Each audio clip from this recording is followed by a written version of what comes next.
Have you ever wondered about the invisible challenge that lurks in the corners of our corporate world? Amidst the ceaseless chase of targets and deadlines, the well-being of our minds often slips through the cracks. The hustle and bustle of the corporate sphere can seem far removed from the serene calm of nature, yet both are realms where mental health plays a pivotal role. In our relentless pursuit of productivity, we must not forget, mental health is not just a buzzword. It's the cornerstone of a productive and harmonious workspace. Imagine a workspace that fosters positivity, resilience, and emotional balance. It's not just a dream, but a very attainable reality. Mental health workshops can play a pivotal role in this transformation. They equip us with the tools to manage stress, foster positivity, and promote a sense of well-being. When we mentally thrive, productivity follows, creating a ripple effect that can transform the entire workspace. That's why we invite you to join us on a transformative journey towards a healthier, more productive work environment. Join us for a unique experience that combines the wisdom of mental health experts, the therapeutic power of art, and meaningful conversations with corporate leaders and HR experts. Our comprehensive workshop is tailored to empower, enlighten, and engage. It will feature an enlightening panel discussion, helmed by distinguished thought leaders addressing the stigma around mental health and ways to dismantle it. But that's not all. Soothe your senses with a soul-stirring musical cultural show, curated by renowned artists who beautifully blend creativity with emotional healing. Immerse yourself in our Art for Healing workshop, where you'll explore the therapeutic world of mandala art. Participate in an on-the-spot competition and let your creativity shine. Whether you're watching live or submitting your artwork online at HealThyRam.com, your participation will make a difference. Your participation can be the first step towards a healthier, more balanced workspace. So don't delay. Attend our workshop and let us together create a better future for our workplaces. Support to Empower World Mental Health Day Mega Workshop. Nurtured by the doctor's wisdom, science soars. In our room, yoga experts, serenity pose. Nutritionists nourish, we shine like stars so bright. From performing arts and culture, we draw a might. With brush and pen, our tales we tell. Healing arts, where emotions swell. Together we paint the canvas so vast, a world of love that forever lasts.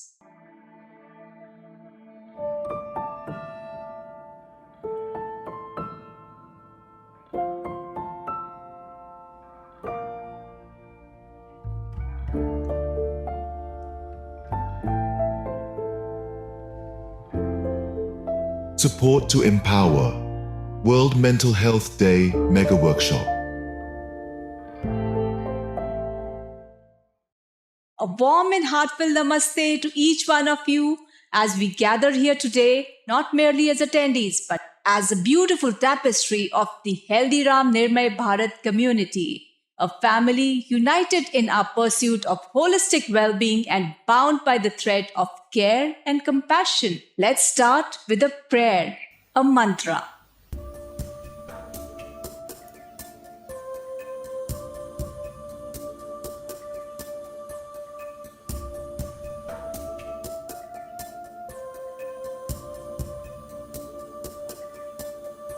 सर्वे भवन्तु सुखिनः सर्वे सन्तु निरामया सर्वे भद्राणि पश्यन्तु मा कश्चित् दुःखभाग् भवेत् सर्वे भवन्तु सुखिनः सर्वे सन्तु निरामया सर्वे भद्राणि पश्यन्तु मा कश्चित् दुःखभाग् भवेत् ॐ शान्ति शान्ति ॐ शान्ति शान्ति शान्ति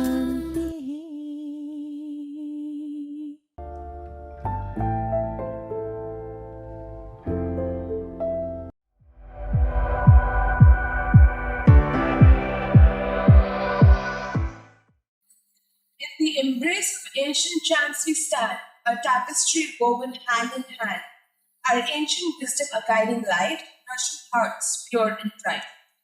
In the tapestry of life, amidst joys and challenges, exists a silent struggle that affects millions across the issue of mental health. As we gather here today, we are reminded of the profound impact it has on individuals, families, and communities. The stigma, discrimination, and neglect prevent care and treatment from reaching people with mental disorders, says WHO. And in this vicious cycle of neglect, there is little or no understanding. And where there is no understanding, there is neglect. Even the caretakers, the family members, and the society as a whole is impacted. In this context, we have joining us in our studio to talk to us Dr. Rohit Verma from the Department of Psychiatry, All India Institute of Medical Sciences, New Delhi, India. Dr. Rohit does research in psychiatry, psychophysiology, brain mapping, brain stimulation, and cognitive neurosciences. He is also developing mobile-based apps for educating, determining, and intervening in mental health issues, the stigma, and ways to remove it. Welcome, Dr. Rohit. Thank you for joining us in this day. I thank you, Gita, as well as Sangeeta ji, along with the whole team and the whole staff of HealThyRam group there for this wonderful initiative. I wish this wonderful initiative goes to a larger audience so that a larger mass can benefit by this approach. Thank you so much. Thank you so much. Thank you. Today, we have a few questions for you that I think you would like to answer for us so that our viewers can know more about what mental health is from a professional like you. We are live on HealThyRam.com and we have questions for Dr. Rohit. So here, let's begin. How can individuals identify early signs of mental health challenges and seek timely support for their well-being? Doctor? Yeah. So mental health is a broad terminology, wherein disorders as well as not some amount of normal mental health issues or problems can also coexist. So if I say about disorders, which makes an individual dysfunctional to a larger extent, then we should talk about set of symptoms which are there, which could be identified by the person themselves sometimes, and at times by their family members to notify that they are having some other sort of problem initiation. So illnesses like depression will usually begin with problems in their sleep pattern or problems in their eating habits. And family members can usually identify an altered behavior, a change in behavior of persons. And those are the usual symptoms which one can identify in person with mood disorders. Say in person with psychosis or schizophrenias, usually the alteration happens not just in sleep patterns, but also in prominently in behavior, that they might act awkwardly or posit some awkward sentences to the family members, which is not like their usual self, which the family members might have observed from a long period of time. So those are the usual things which family members do notice, changes in their mood, sleep patterns or behaviors, which can help the professional to intervene early in such cases to promote an effective kind of a treatment and a recovery phase for those individuals. What role does art therapy play in complementing traditional psychiatric approaches for mental health treatment? Right. So I'm not an expert in art therapy per se, but we do take use or help of professionals. So like psychiatry is not a singular subject which is dealt only by psychiatrists. Mental health professionals are a group of individuals of which psychiatrist is just one individual. They have other set of individuals like psychologists, vocational rehabilitationists, other set of rehabilitation psychologists, clinical psychologists, and so forth. So one of the modality of treatment approach is an art therapy, there is what I understand. And we usually take help of art therapy as an adjunct to the ongoing treatment, which can complement this already existing treatment of medicinal nature or psychotherapeutic nature, and offer some sort of a creative outlet for that person who suffers from a mental ailment. And it helps them to process their own emotions in a well-nurtured way, ability to express themselves in a much more clearer way. So at the end, it helps them to improve their kind of mental as well as emotional well-being. So we do use it as an adjunct to the existing traditional methods of medicine as well as therapy there. Wow. So, how can individuals foster resilience and cope with stressors in today's fast-paced world? Right. So resilience means the ability to handle stress.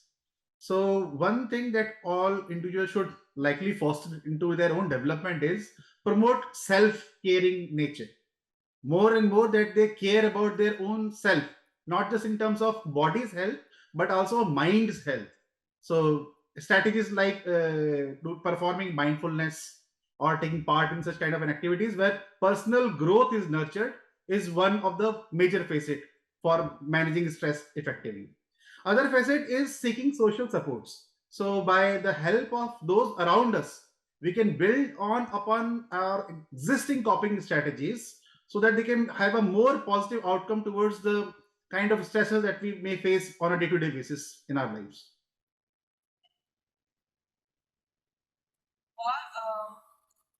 I have another question for you.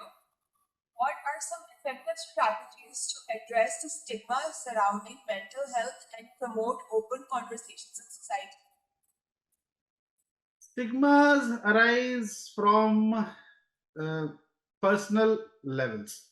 So it's not an individual who is stigmatized, it's the society as a whole which gets stigmatized.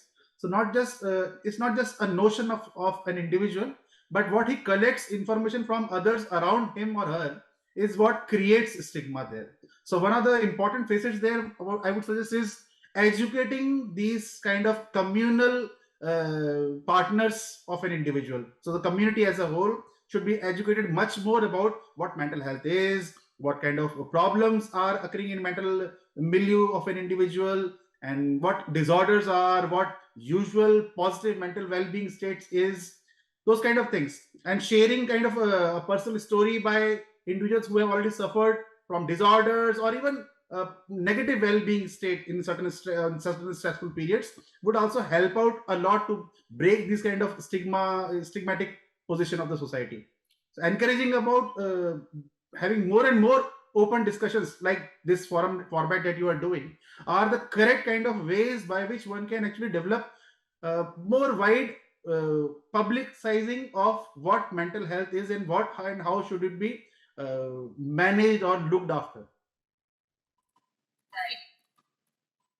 So, how can art-based interventions positively impact individuals struggling with anxiety and depression? Right. So we, and as psychiatrists, believe that mental health is a property of the brain in that sense, brain and mind in that way. So there are circuits, neural circuits in our brain, which are responsible for some or the other set of symptomatologies. Now, once a good system existing in our brain is something called as a reward system. So these art-based interventions, they can activate such kind of symptomatology, such kind of neural circuits, and thereby they can help by increasing a sense of accomplishment and joy in individuals, so that they can reduce the symptoms of anxiety or depression in a person there. Do you think yoga and alternative medicines have a role to play in our wellness? Absolutely. I think that medicines do not answer all questions, and so does psychotherapy. We do not have all answers to each and every question that an individual possesses in form of symptomatological conditions. So having adjunct therapies like Ayurveda or other conventional treatments, exercises, yoga, mindfulness, all these contribute very significantly to our overall well-being. So that is what we are actually at the end of the day looking forward to. That an individual should be as functional as he or she can with the amount of positive well-being state of mind as can be fostered upon. So all these holistic approaches with that kind of a mind-body kind of a connection can definitely and positively impact our mental well-beings and emotional well-being status.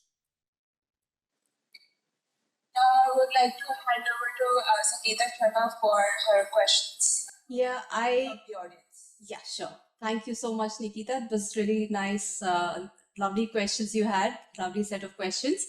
And let me just check. There are some questions which are coming, like Sunil is asking that how long does it take to get off medication, and what are the practices that improve chances to recovery? I think you've partially answered some of the questions, but still briefly, if you could answer that. Right. How long is a difficult question there. In my understanding, in medical science, cure is a tough word there. We have cures for infection. We can have cure to a certain extent for a lot of operative or surgical procedures there. But majority of the illnesses, it's not psychiatric or mental health. It's about all other branches too. A person from hypertension or diabetes, or thyroid, they are supposed to be on treatment for lifetime, because what has now gone wrong inside their body is not from outside, it is emanating from inside. So doctors, they do well in an approach by scientific ways to change that abnormal altered state of bodily function to the way of normalcy that it should have been. So an antihypertensive medicine makes an hypertensive individual normotensive. Anti-diabetic medication makes a diabetic individual normoglycemic. Individuals who have altered blood pressure levels, high blood pressure levels, when taken medications which are called as antihypertensives, their BP becomes normal. Sure. Till the time that they continue on medications. If they stop, basically, we're managing the symptoms. Is what manage the symptoms well enough, because we do not know how the etiology or the cause of that thing has been. Whether it is genes, whether it's environment affecting the genes, whether both of them relating to each other and then manifesting into a symptom pattern. That answer to that question is not available in science as of now for majority of the states. So we try to manage symptoms as well as we can with the available evidence of that science has brought upon. Fair enough, I think. So I'll move on to the next question. That is from Mansi. And she's saying, if you are living with a family that you can't share your heart with, and you don't have anyone around, like a friend or something, to share your things with, so how should people my age, I think she's from a picture, she's looking like around 16, 17 or 18 maybe. How do they, my age, deal with this? How do people of my age deal with this? Parents and relatives are someone which are gifted to us by birth. Yeah. Friends are something that we can find in our lives. Yeah, from what she's saying, it seems that she's probably not having friends either right now. So she doesn't have anybody to share her heart with. Maybe that is some area that she should be looking forward to, that she develop a better friend circle, a better way to handle her social support network, because the less number of friends there are, the more possibility of stress taking toll on your coping strategies would be. Sure. I'm just adding to a question, like from my mind, is that, maybe sometimes your friends go abroad, sometimes your friends are, your best friends are there, and it's not something that you can just fake. It comes naturally, and your bond doesn't happen very quickly. And when you're going through emotional problems, you don't want to start, new friendships with strangers, maybe. I don't know. And is there any way to help people cope better with their own environment, and in the you can't change your environment, but is there a way that so these that is where I think that the role of these adjunct therapies come in.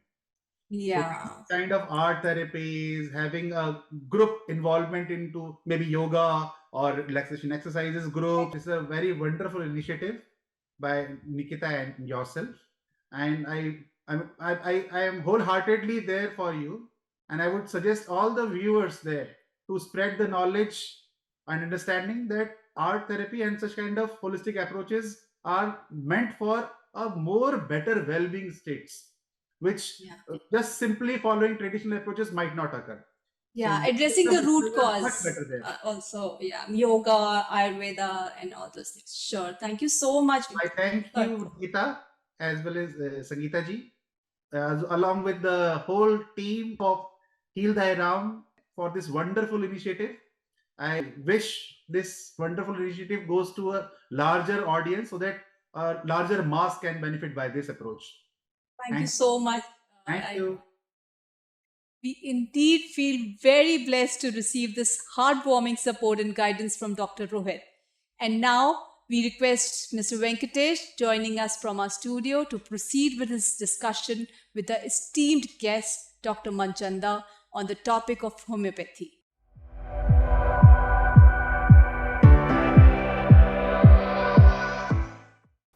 Well, there is a very alarming statistic which is there, and that is for mental health. There are many suicides that take place every day. As per WHO report, 1 out of 4 adults in their lifetime would go through a mental or a neurological disorder, and which is a major cause of illness and disability. Well, today we are celebrating World Mental Health Day, and it's extremely important to understand mental health and its implications. Often we do not realize what's going on within the confines of our minds, or anybody's mind for that matter.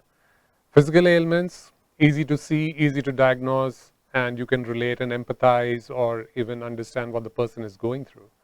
But many times it so happens that even the person who's undergoing a mental health issue or a challenge is not aware of what really is going on.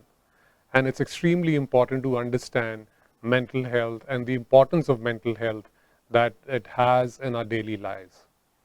So today on this journey, we would be looking at the integrated relationship between homeopathy and mental health. And to guide us and shed some more light on this in our studio today, we are very fortunate to have with us the former Director General of Central Council of Research for Homeopathy, Government of India, Dr. Manchanda. Welcome to the studio. And he's of course held many the posts and positions. Also was the former Director of Department of Ayush with Government of Delhi, India again. So welcome Dr. Manchanda to the show. Namaskar.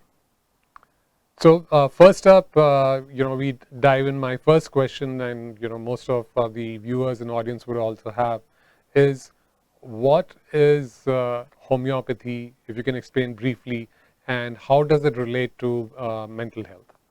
Homeopathy is a unique system of medicine that treats patients holistically.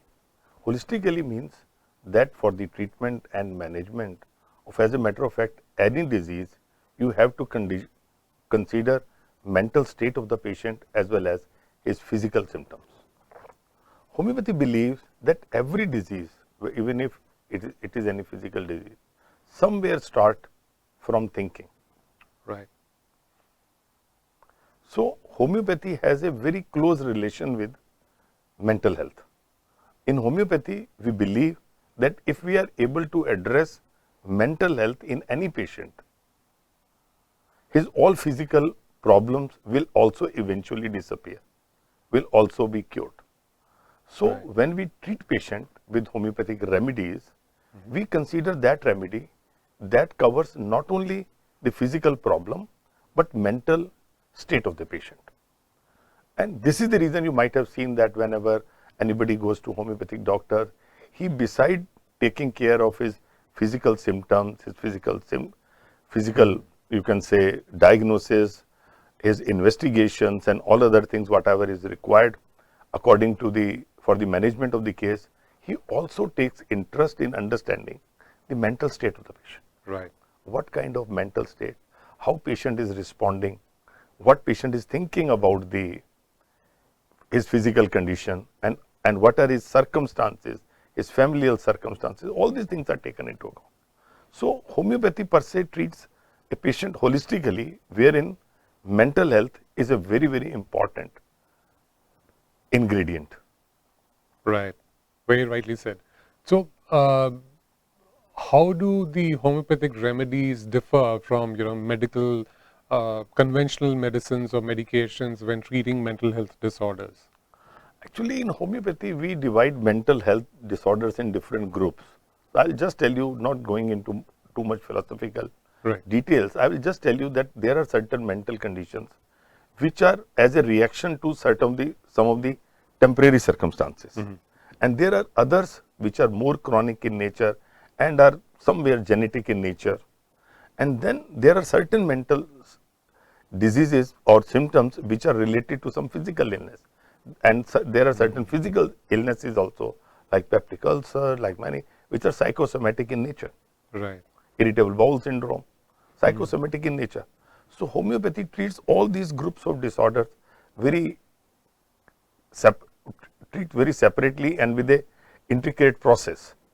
When we come to homeopathic remedies, these remedies are different from the conventional remedies because number one, they are diluted medicines, where safety of the medicine is absolutely assured. We prescribe on the holistic picture of the patient in every case, whether a patient is having mental health problem or even a physical psychosomatic problem. We take into account his mental condition at that particular time and select a remedy that covers all the symptoms. It is a syndromic kind of approach. Right. And these medicines are, because they are highly diluted, they are having no side effects and stimulate body's own defense system that treats the patient, that addresses the symptoms of the patient and treats him not only his physical condition but also the mental health at the same time. In that case, I would just like to say that homeopathy is very close to what the WHO definition of health is concerned, that you have not only to consider that whether there is a physical symptoms or not, but you have to take into account the physical, mental as well as social well-being of the patient. Right. So homeopathy covers all these things very comprehensively, and our remedies are in a very diluted form, so they are absolutely safe. Very interesting, very right. Of course, overall holistic health includes, as you said, physical, mental, emotional, social, everything. And so many times it is that your ailments also can cause you mental stress. Absolutely. Just the fact that, I have something broken, or as you rightly say, any other disease, and which causes stress and anxiety to the patient, which further aggravates conditions and situations. So when you take homeopathy, all these anxieties and all those stresses all are taken care of by the medicine as well as by the counseling that doctor gives while doing case taking. So this is also very important part of homeopathy. I know I've personally, of course, been fortunate enough to have, I would say, healed with homeopathy, certain, ailments and things which I wouldn't say that conventional medicine does not address it, but then again, a holistic approach of combining, different modalities, I think that works the best. Absolutely. So I absolutely can relate to that. So are there any specific, homeopathic remedies which, are recommended for, say, mental health issues, or is it something it's, everything is very, very specific? No, I think in homeopathy the remedies are very specific, but there are still certain biochemic remedies. Right. Like I have seen people for relaxing, they take Califos, biochemic remedies. But if we have to use, which is biochemic, I often consider as a sister concern of homeopathy, because they are biochemical salts. If you take these medicine even for long run, they are non-habit forming. They are absolutely safe, and that gives you relaxation. So people often use Califos, 5-Fos for mental health issues. Right. So just for the benefit of viewers, when you say the salt-based and homeopathy, just quickly if you could differentiate between so that they can understand, what. No, I'll tell you. In homeopathy, one is that you have to take a comprehensive symptomatic approach, wherein you select one or two remedies according to the individual. The other is biochemic salt, wherein one of the biochemic salt, Califos, is often related to relaxation of the mind. So whenever you will find any homeopathic combination on any homeopathic drug, they often contain this remedy. But there are other herbal remedies also which are used in different potencies in homeopathy for giving that kind of relaxation. Okay, fantastic. But those are very specific to the person, and that are required to be done by that exercise of selecting that medicine has to be done by a qualified homeopathic doctor who understands all the syndromic approach of homeopathy. I think that's a very important point too, because often you find, since many of these, homeopathic medicines are available over the counter, so people read and start, prescribing themselves or doing, the self-medication in a way, and then obviously that could lead to some confusion, complications, etc. So always please consult, health practitioner, a qualified homeopath, and before taking any medications, while they are available over the counter, but for chronic, that's always advised. And of course, let me remind all the viewers that you can consult wellness experts on HealThyRam.com for holistic wellness of the body, mind and soul. That's the whole purpose of this channel and the platform as well. All right, so the next question, very important is, research based. Everybody keeps talking about, what's the research that's gone into it. Pharma, of course, modern medicine, as we know, there's a lot of research and everything going into it. So what kind of research has been conducted on the efficacy of homeopathy per se, in treating mental health conditions in particular? I'll tell you, homeopathy right from beginning is a very well researched system, Right. wherein all the experiments are being done on human being, because medicines are used in diluted doses, they are safe, and they can easily be tested on human being. This is the first fundamental issue of homeopathy. Unlike modern medicine, unlike modern. they do first on animals. First, yes, trials, now, mostly. now in even homeopathy we are doing some Okay. reverse pharmacology on animals, but Okay. primarily homeopathy, we have, you can say, millions of symptoms related to mind and body, Right. where different drugs have been experimented by different people. Now all those things are available in the form of materia medicas and in the form of repertory. And these repertories are, this data has already been computerized.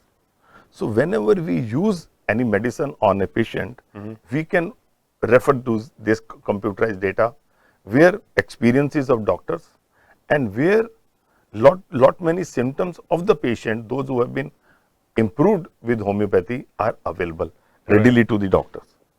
And this is one aspect of thing which we often say, that opinion of the doctors, and where lot many case reports, case studies are available. This is one aspect. Then comes, there are many observational studies in homeopathy, where a group of depression patients were treated by a group of homeopathic remedies by different groups of patients. So those many publications are there. Here I would just like to quote one epidemiological study that was published in France, where they have shown that people, those who are integrating homeopathy in their life, Right. or doctors, those who are giving their patients homeopathy as an add-on to their conventional practice, they are using less doses of antidepressant in their practice. Oh. Their patients are using less doses of using less sleeping pills in their practice. Right. So these kind of epidemiological studies are very important. Besides this, there are even randomized controlled trials also of late, and some of the systematic reviews, they have shown that homeopathy have a positive inclination towards in depression, in certain other diseases, where you can very well, data is available Okay. with us. I think that's very important, because otherwise it is, so that there isn't enough evidence-based, medicine, as they call. Many times there's controversies been there that homeopathy is, treated that way. So is Ayurveda. and About others. controversies, I would like to say that if you want to see the controversial side of thing, you can see controversial side of anything nowadays. Totally. Nowadays. Yeah. But in homeopathy, there is a huge amount of data. Experience of last 200 years is available. And homeopathy right from beginning is being practiced by medical doctors.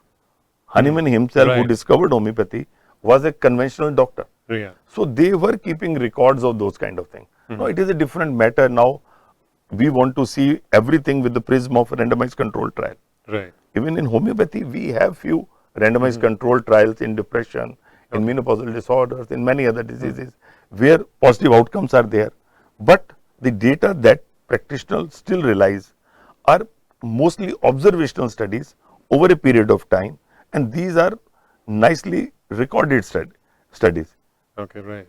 And this data is still now being enriched by there are certain now, you can say, digital platform where doctors are still sharing their positive outcomes, and now that is helping us to further refine the already available conventional data or traditional data of homeopathy. Very, very interesting. I think that should also, give more insight. I think the very valuable insights that we're getting to hear from you today. A fantastic opportunity for all the viewers as well to get more insights into how homeopathy actually works, and in particular to mental health issues. So, another question that I have, and I'm sure a lot of viewers would be able to resonate with it as well, is how do patients typically respond to homeopathic treatments, and especially for mental health, and are there any side effects? Like you've been talking about it, they're very, since highly diluted, I'll not tell side you, effects. in homeopathy, I'll tell you, a doctor sees response first at mental health level. So even if we are treating any patient with a physical illness, Right. we first focus what is his mental state, Yeah. whether that has that is improving or not. So homeopathy, whenever anybody takes homeopathy, his mental health is already maintained, totality, yeah, it right. is already. So whenever we treat any patient, we see how his mental health is, how his general conditions are, and then we see what is happening to his physical, you can say, a physical illness for which a patient has come. So that aspect is taken care of.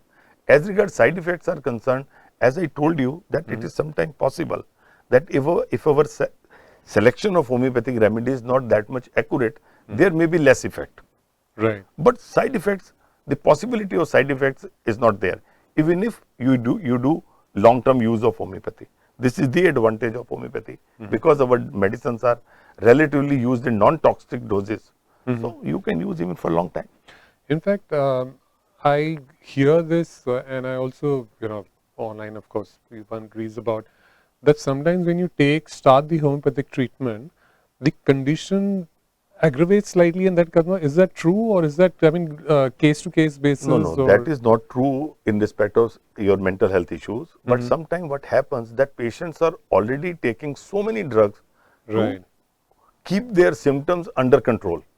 And if you give homeopathic remedies and you stop all the conventional drugs immediately, with the advice of the patient or with the advice of the doctor, or otherwise also, because most of the time I have seen that patients, those who are on psychiatric drugs, are reluctant to take those drugs, and they try to avoid those drugs. Right. So they themselves stop.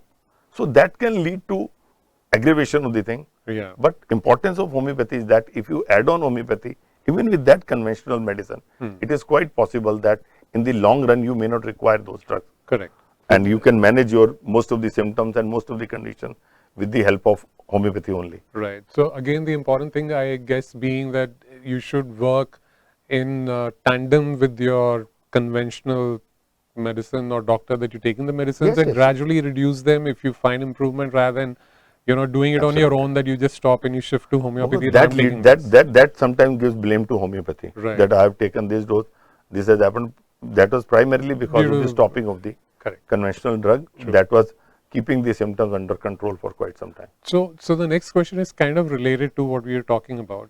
So can homeopathy be taken in conjunction with traditional, conventional medicine or modern medicine? Like, I think there is no harm in that way, because homeopathic medicines are diluted doses and they can easily be taken along with conjunction medicine, but it is not required in every case. Okay. Such situations are required where the patient is already drug dependent. Such situation is required if a patient is having very violent kind of situation. But Right. in normal anxiety disorder, in normal reactive depressions, and in mild to moderate kind of thing, you don't require any conventional drug along with it. Rather, it is better to be on homeopathy and use it, because these are non-habit forming, and Right. you will not have any short term and long term any side effects of it. Yes, very, very important.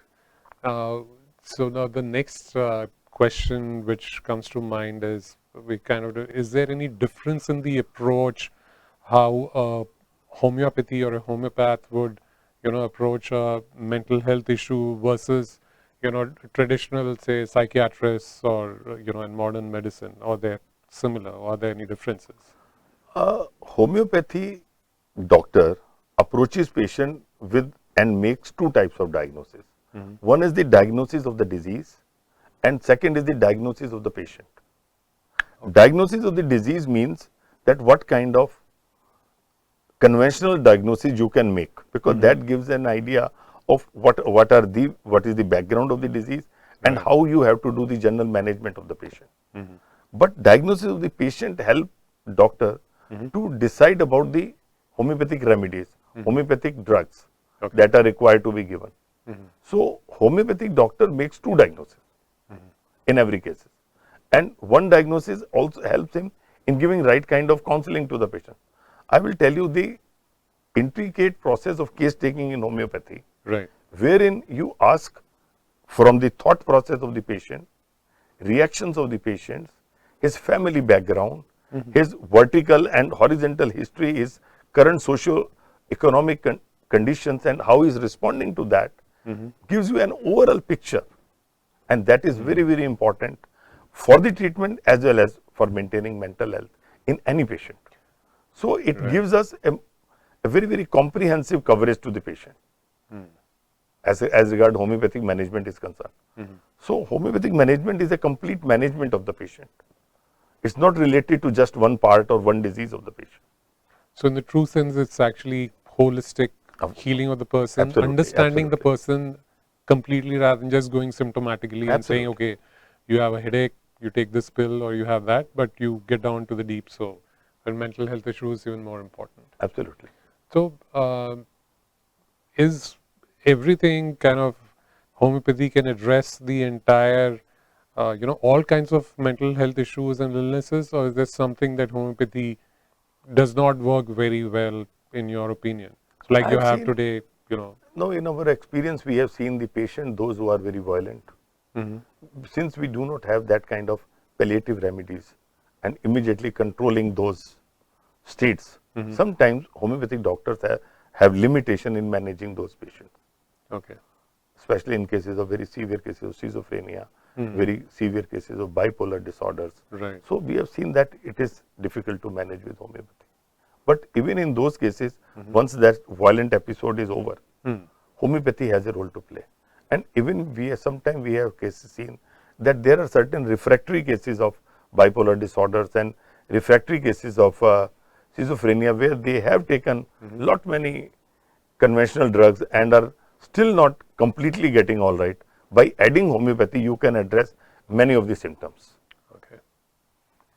of the patients and can give lot of relief to the patient.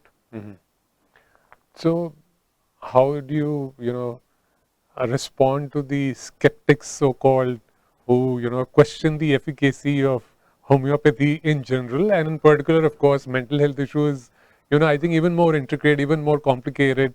It's not a simple thing where you look at and, I mean, personally, I think, it's the most important and very intricate, very complicated, so many different aspects associated with mental health. So how do you address those skeptics? For addressing skeptics, there are two things. One is our short-term strategy. That for that, as I told you, that we have sufficient number of data that has been collected over a period of time by different physicians in about 100 countries of the world. So that data is already available, where homeopathy has shown and have been found effective. I will not use the word efficacious, but effective. Right. Because efficacious word we use when it is compared with placebo. So there are not many placebo controlled trials, but if we just leave aside placebo controlled trials, there is sufficient number of data of observational studies as well as epidemiological studies as well as real time practice data that has shown homeopathy to be quite effective in mental health issues, especially in day-to-day mental health issues, which are not yet drug dependent. You can manage society, you can maintain the health of the society with these homeopathic remedies without going into lot many antidepressant, sleeping pills and anti-anxiety drugs. So this is where homeopathy has a very unique position and a role to play. And I think somewhere down the line, everything starts with these things, and then you keep neglecting it, or it keeps growing on you. So anxiety, stress, depression Absolutely. can lead to even further complications, or even more diseases. Absolutely. So I think it's been an amazing session so far. I think on the a last question there, on the show, what advice would you consider giving somebody who's wanting to look at homeopathy as a treatment option, especially for mental health concerns or issues? So I would like to advise them that first of all, they must take treatment from a qualified homeopathic doctor who has institutional qualifications. Right. Now in India, we have about more than around 300,000 qualified homeopathic doctors available in all parts of India. Right. So you can take advice from that. Don't go just like that, and don't go by hearsay, and as you had mentioned, just by using, since these drugs are available at OTC, so you can just pick up and take. Right. This is one aspect, and the other aspect is that the objective of OTC, making homeopathy OTC, was not that we should encourage self-medication. It was primarily because we wanted that these drugs are available all over India. Any doctors, if prescribes, if any qualified doctors guide you, you should be able to get those drugs readily on any chemist shop. So this is how these drugs are OTC. This is one aspect of the thing. And the other is that try to adopt homeopathy as a first line of treatment whenever a mental health issue comes. Because homeopathy treats mind as a primary object. Right. So you can be even saved in the long run in developing any type of mental illnesses also if you use homeopathy, not only for mental health, even for your day-to-day physical problems. So homeopathy believes, like mind, body, soul, homeopathy do believe that there is a mind, body and soul, and we need to heal soul, and that can only be healed if we take into account the mental state as well as physical state of the patient. Right. So we use mental and physical state for the treatment of the soul and whole body. This is how it is holistic system. Fantastic. I think it's been an amazing session. I'm sure the viewers have also been enriched, with your insights and the expert advice that you've given. So extremely important today's day, and not just today. I think every day should be a mental health day, because it all starts in the mind. If you have a sound mind, you can take sound decisions. You can understand what's going on with you and even around you. Right. And as we keep saying even at HealThyRam, that for any development to happen, most important is that you are at a sound mind, a person with a sound mind, to be able to take the right decisions, whether for yourself, to apply the acquired skills or knowledge that you have for economic development of yourself, of the organization or the society or the world at large. And please do not neglect mental health. Take it very seriously.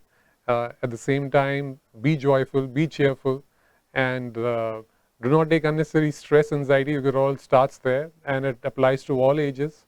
Very important to have your me time. Very important for you to unwind rather than constantly being on the run and keeping your mind always occupied with something. Just sit down, relax, enjoy your music, your cup of tea. Just enjoy looking at nature, being with nature. All small little things that go into de-stressing yourself.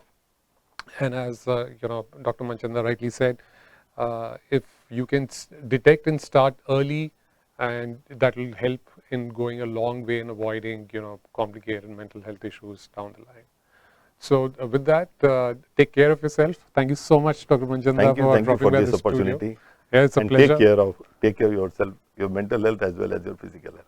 Absolutely. And of course, you all know, if you need any expert advice on holistic wellness, please do consult our wellness experts at HealThyRam.com.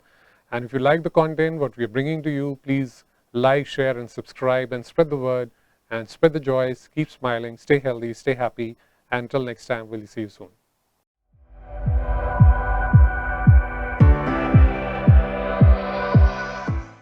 We have Shilpa Mittal with us. She's a expert, nutrition expert with us and founder of Shilpsnutrilife. Welcome, Shilpa. Welcome on HealThyRam. We are doing this concept to bring about wellness of the body, mind, and soul. And welcome so much for joining us, our initiative. And we would like you to say a few words about our initiative before I start asking you questions. So, what do you think about our initiatives? And a few words on that. Sure. Thank you so much for such a lovely introduction. Uh, Regarding the concept getting people related to mental health at the same platform, I think that's a very nice initiative. Regarding your platform, I'm very new to it, but I'm very impressed with the way the things are presented on your platform.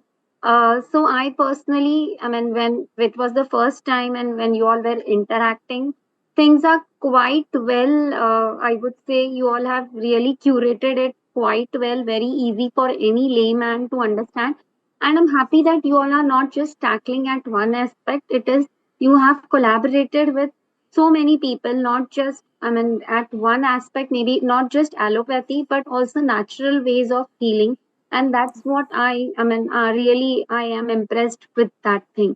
Considering mental health also, like you have invited people from various fields, which actually gives a person a holistic view about the mental health. So when we talk about mental health, it is not just the psychologist or the psychiatrist who are definitely, they play an important role, but yes, what a person heals, I mean eats, and the healing and the doctor, all this also are very important.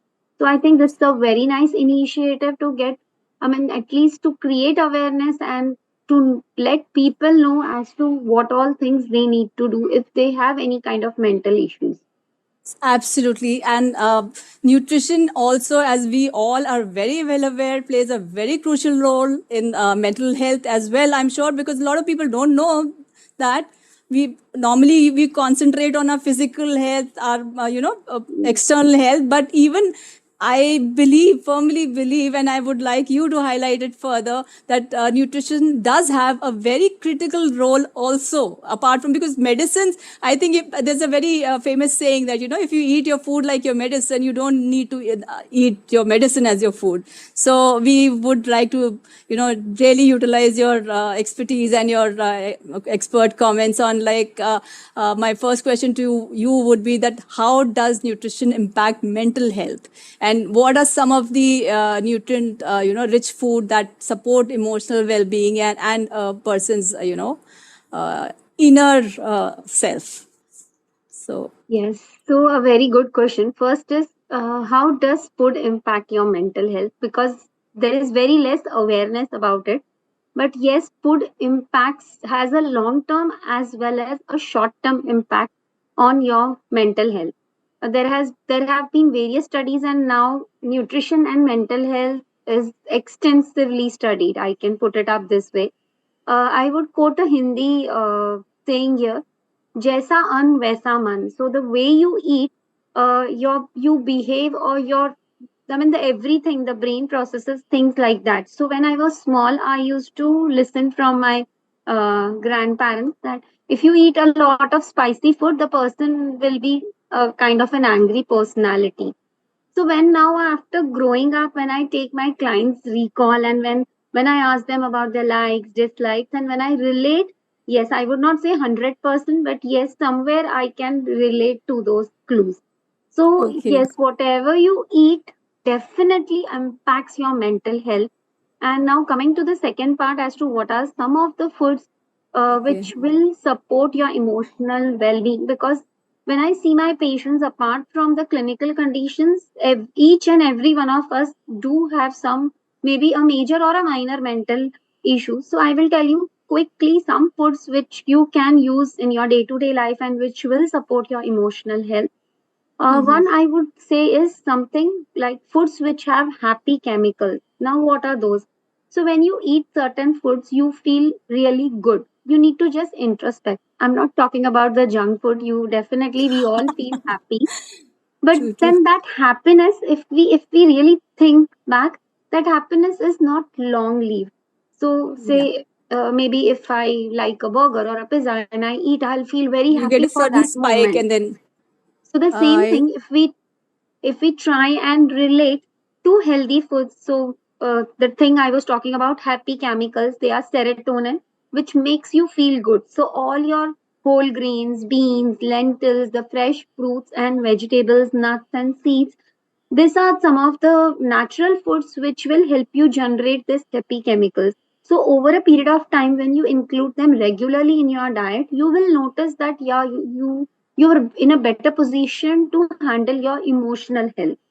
The next I come to is fats. So you will be surprised to know that we are fat headed. Yes, when I say fat headed means 60% of our brain is made up of fat. So now fats play a major role. So a person on a diet who's cut down on fat, you can never expect the person's mood to be really good. So if you and come you across see a a lot of person, people. You see a lot of people, wanting to avoid ghee. नहीं ghee नहीं खाना. So that's not correct. That yes. sure, So sure, 60%, so I would not say कि आपकी diet आप change कर लो and majority fats, but yes, whatever fat allowance is there for you, वो कोशिश कीजिए कि good fat से आ रहा है. So what healthy are good fats. fats? Yeah, they are omega-3 basically. That's what the brain cell membranes and everything are made up of. So it is basically your walnuts, your almonds, your flax seeds, and if you eat non-vegetarian food, then fatty fishes like salmon, mackerel, tuna, all this have abundant of good fat. So try and include them in your diet. The next is Okay. fruits and vegetables. Now, fruits and vegetables are very important because they give you antioxidants. Now, what are these antioxidants? They basically protect your brain from any kind of harmful substance. So, we are going out every day, pollution here. There are so many things around. So, we create a lot of pollutants or toxins enter in our body, and these fruits and vegetables are able to neutralize them ताकि हमारे brain पे ज्यादा damage नहीं हो. So that True. is other thing. Then we have something called probiotics, which are generally found in fermented foods and they are good bacteria. So if your gut is healthy, your brain will definitely or your mind will automatically be healthy, and we will look into it further also. The next is magnesium rich food. So magnesium is not so much talked about nutrients, but yes, lot of studies have shown that, I mean, even Very I deal important. with, yes, a lot of mental health patients when I supplement them because maybe for a normal person who doesn't have a major mental issue, just including foods rich in magnesium will help. But when some people with actual mental issues come to me, I have to at times supplement them with magnesium, and I have found tremendous improvement in their mental health. So they are very Okay. easy to get. Just have a handful of nuts or include some kind of green leafy vegetables at least 3 to 4 times in a week. And you are good to go with magnesium. The next is carbs. So carbs बुरा है नहीं, ये हमें हमेशा लगता है carbs is bad. But brain Overdo. needs carbs also. Yes. Yeah. So brain बिना carbs के नहीं चलेगा आपका. आपको because whatever you eat gets converted into glucose and that Yes. only can be utilized by brain. वो protein जो भी आप खा रहे हो सब ग्लूकोज में कन्वर्ट होके ही ब्रेन को जाता है. So now we talk about carbs which are primary source of glucose. So carbs have to be complex. When I say complex means जो वो जहाँ पे उसके साथ fiber हो. So all your jawar, bajra, the millets category basically, which are rich in fibers. So if you eat those, they give you energy slow and steadily. एक साथ झटका दे के energy increase हो गई and Spike नहीं होगा. फटाफट drop. Right, that doesn't happen. So always remember to have good carbs. And last but not least is water. So water plays a very important Very role. important. Even, I mean, you can relate. If the day you drink less water, आप थोड़ा cranky हो सकते हो. Because water is something which helps in moving around of the nutrients, transportation, Absolutely. lot of functions the water does. So very important to have a good water intake. So basically connecting more to nature, natural foods is something जो आपके emotional health के लिए आपको help करेगा. And yes, not to forget less of sugar laden food, especially the bakery items, आपके मिठाई Absolutely. and stuff like that. And yes, if you drink too much of caffeine or alcohol, even that is going to affect your emotional health. Because again, जैसे हमने spike की बात की, so maybe you're tired और या आपको ज्यादा work करना है, so you have cups and cups of coffee. That is going to definitely make you feel good, it will keep you awake. But जो damage brain को हो रहा है, you will not be in a position to even, see the damage that is happening. So try and Absolutely. avoid caffeine related products, especially, don't overdo it, basically. Thank you so much. And I remember आपका जो पहला वाला आपने एक comment बोला था कि जिसमें मुझे जो आप खा रहे हैं तो ब्रेन से कनेक्शन, उसका एक गट ब्रेन कनेक्शन का भी एक there is a concept. So I wanted you to tell us, explain a little bit about like how is the gut and brain connected and what is that concept, and can you explain the gut brain connection and how a balanced diet can contribute to a better cognitive function? Like वो I think आपने काफी हद तक उसको touch कर लिया है, but आप स्पेसिफिक इस पे आप हमें थोड़ा सा बताइए. यस, नहीं, उस पे तो काफी बात हो सकती है, because nowadays there is so much of research. बहुत शॉर्ट में बताइए. और आपका हमारे पास कनेक्शन है नीचे, हम वो भी मेंशन कर देंगे. एंड हेल्दी राम पे you all the audience, whenever you want to contact her, you can connect to her, you can book an appointment with her.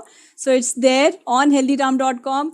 You can please go ahead and book and have one-to-one chat with her directly, pertaining to your own problem and your own requirements and your own needs. But for now, we're just trying to cover generally for everyone, general do's and don'ts for everyone. So back to you, Dr. Shilpa. Okay, so the thing you're talking about, the gut brain connection, gut brain axis, एक छोटा सा example दूंगी. When a child is small, maybe a just born kid, when the kid cries, क्या बोलते हैं सब? Cranky हो रहा है बच्चा, क्रैंकी हो रहा है कि उसको हाँ, भूख लगी है. भूख लगी सो है. ये कॉन्सेप्ट जो है ना कि भूख लगी है, मतलब पेट से गट का रिलेशन बहुत हाँ. सालों से is already established before even the science could actually study it. So Yeah, क्या क्या absolutely. कनेक्शन है ये? So gut and brain are like a very very close best of the friends, and वो हर मूवमेंट एक दूसरे से communicate करते हैं. और बहुत इंटरेस्टिंग है कि how do they communicate. So in the gut, there is another small brain जिसे कहा जाता है enteric nervous system, and this nervous system communicates or sends messages to the brain through a highway जिसे हम vagus nerve कहेंगे. So these are in the form of text messages जिनको कुछ seconds ही लगते हैं. So how is the gut feeling is conveyed to the brain through this simple, I've tried to simplify it through this mechanism. Absolutely, thank you. Yes, absolutely. I So think that, yeah, please go ahead. So the moment जैसे आपने कुछ अच्छा खाया means again leave aside the junk food. So the moment you eat, as described earlier, all your whole grains, your lentils, your pulses, आपके good fats, fruits and vegetables, the brain feels really, the gut feels happy and so is the brain, because जो message जा रहा है वो बहुत अच्छा जा रहा है कि yes, I'm very happy, I'm satisfied. So one is your balanced diet, which is again connected to the nature, less of processed foods, yeah, no processed foods, but everything natural. The next, which I didn't cover in the last point, was microbes. So there is something in our gut, like probiotic, which I covered. So probiotic को मैं और थोड़ा dissect करती हूँ. So probiotics are, they are living microbes in our guts. Now, these microbes are very happy when you give them fiber from fresh fruits and vegetables, more of seasonal. So जब उन्हें उनका खाना मिल जाता है, they are really happy, they multiply, and the more the variety. So if you are from a house जहाँ पे वही 2 4 5 सब्जियां बनती है, try to include at least once a week. That's what I did in my house when I go to buy, especially green. If there is anything new, I try to pick up and I cook it, and सबको 1 spoon लेना है. So now everybody has got into that loop कि कुछ तो नया आएगा and we have to at least taste it. So if you include 1 or 2 of a different kind of fruit or vegetable in your diet, you are encouraging a different culture of microbes into your gut. So जितना आप variety दोगे, उतने अच्छे microbes आपके gut में grow होंगे, and this microbes they definitely give good signals to the brain because they keep our brain, I mean, give good signals and they release chemicals which keep the brain healthy. So that helps us in thinking better. And here I will also touch upon the processed foods because processed foods का ज़्यादा खाने से क्या होता है and it has a very bad impact on your brain health. So processed foods आपके body में which we call technically is inflammation. Now what is inflammation? If I need to explain it very simply, is suppose आप first floor पे रहते हो और second floor पे birthday party चालू है बच्चे की, बहुत धाम धूम हो रहा है. How will you feel? For a while it's okay, but if it continues say for 4-5 hours, you will really feel very much annoyed. So when I talk about inflammation, that this is something which is going on in your body. So the whole of the body organs are under stress because of whatever changes या आप ठीक से नहीं खा रहे हो. So inflammation particularly in the brain. When you eat all these kinds of processed foods, high salt, high sugar and all the high fat, specifically और आप packaged foods ले लीजिए सारा junk category. So ये क्या करता है basically this makes our brain the thinking थोड़ा foggy हो जाता है, हमारा sharpness भी इससे कम हो सकता है. एंड नेक्स्ट जैसे मैंने कॉम्प्लेक्स कार्ब्स की बात की थी, तो sugar fluctuation is something you need to take care of अगर आपको गट और ब्रेन को हैप्पी रखना है. तो if there is too much of sugar fluctuation, you can observe also in people with diabetes, अगर उनका शुगर, तो they become very irritated, anxious.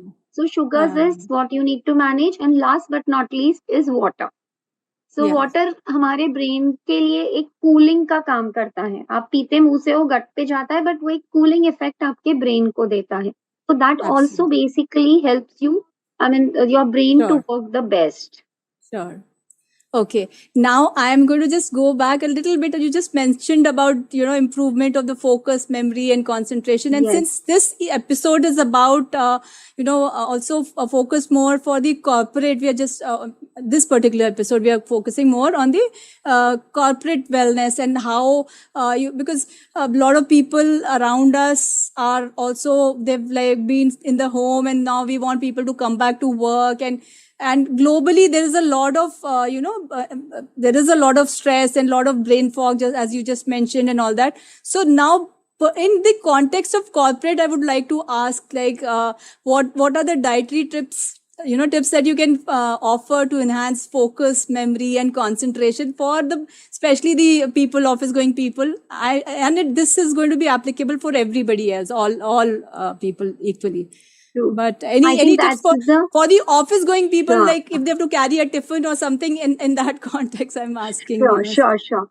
I think that's a very relevant question because yes, as you said, be it not just office going, but be it students also, focus, memory is something which we all are looking at in today's world. So apart from what I have said earlier about the probiotics, about the whole grains, about the water, good fats, if you want me to specifically categorize how day-to-day basis a person can take care, the first comes is turmeric. So we use a lot of turmeric in our cooking. In that there is an active compound called curcumin. You must have heard of it. Which is anti-inflammatory and it has lot of antioxidant properties. So that really helps to improve your memory and your cognitive function. Now it's very easy to include. We already add turmeric in our food. That's a different thing. Apart from that, agar therapeutically aapko lena hai, so you can, there are turmeric tablets available. You can take it for a while and then stop it. Kachi haldi also? Yes. So kachi haldi you get only during winter season. So you can make a tea out of it. उसको boil कर लीजिए, 1 या 2 cup चाय ले सकते हो. बहुत सारे तरीके से you can turmeric latte, make fresh pickle. Yes, milk में डाल सकते हैं. Yes, you can make pickle out of it. उसको थोड़े salt और lemon. So what is the healthiest out of these? Whatever you like. Everything is going to give you curcumin, but you can have it from a variety of sources ताकि आप bore नहीं हो जाए. And otherwise, the very simple thing which I tell my clients is, आप दूध में डाल के, as you said, but always include some amount of black pepper with it, because black pepper will help that curcumin to come out Im- from turmeric. So वो increases the combination impact. help करता है. Sure. Yes, it helps in absorption of curcumin. If you're just having Yeah. haldi wala doodh without the black pepper is just needed, and say 1 teaspoon haldi डाल रहे हो तो just a pinch of black pepper. That's it. But try and have it so that absorption of curcumin is the best. Then next is nuts and seeds. कुछ भी हो जाए, any form, a handful of nuts, of course, background देख के कि if you have cholesterol or something, then please consult a qualified nutritionist or a dietitian to know your values. And otherwise, seeds, 1 teaspoon to 1 tablespoon of seeds, mixed seeds you get like pumpkin, sunflower, alsi, til, all this have again good fats. तो वो regular basis पे आपके diet में होना चाहिए. आप ऐसे ही खा सकते हैं. You can sprinkle it on your breakfast, you can sprinkle it on your salads, on your dosas, idlis, chilas, pulaus, anything. So Yeah. आप उस तरीके से ले सकते हो. Then I will talk about 2 herbs called Brahmi and Ashwagandha, which you must Yeah. have come across. So they are Absolutely, known yes. as adaptogenic. Wonder. Yeah, so you again get them in form of capsules, you get them in form of powder.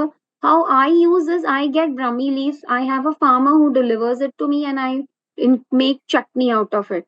Oh, that's Sorry. beautiful. That's beautiful Yeah, to hear. because that becomes natural, and chutney is something which is used on daily basis. So whatever form, but try to include this when you're especially if you're taking tablets, don't take it for a long term, and take any one, either Brahmi or Ashwagandha, and stop it. Maybe if you have a lot of, say, some year end March and बहुत ज़्यादा काम का load है, maybe you can have it for a while and then stop it. When you're having it in the natural form, it will not cause any problem, but having it in a supplement form for a longer time, it may cause harm. So बहुत ज़्यादा time तक नहीं लेना है. It gives you a lot of mental clarity to both these herbs. Then yes, dark green leafy vegetables, as I have spoken about. If you're just Yes. using palak, switch to some other vegetables. It could be anything like a red one, like lal mat, or any kind, but have, seasonal fruits and vegetables are a must. Then even fish, if you're a non-veg eater, salmon, mackerel, tuna, try to include at least twice a week. तो ही फर्क पड़ेगा. Once in 15 days, you're not going to get that benefit.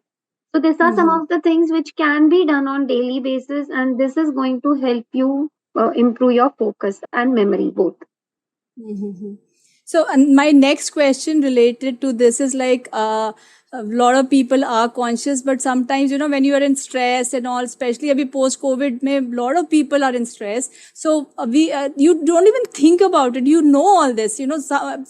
People have, your mom has told you, your nani has told you, your dadi has told you so many times, but you feel कि वो stress eating हो जाती है कभी ऐसे कि tension में आके ना, you don't even realize, you just go on eating some namkeen or something, and you think your mind is stuck somewhere else, and you don't even realize you're eating. Or some people, they just stop eating, they get depressed and they stop eating or something. So my question to you is that how can individuals maintain a healthy relationship with food while navigating stress induced emotional eating होती है, overeating or undereating, or non mindful eating?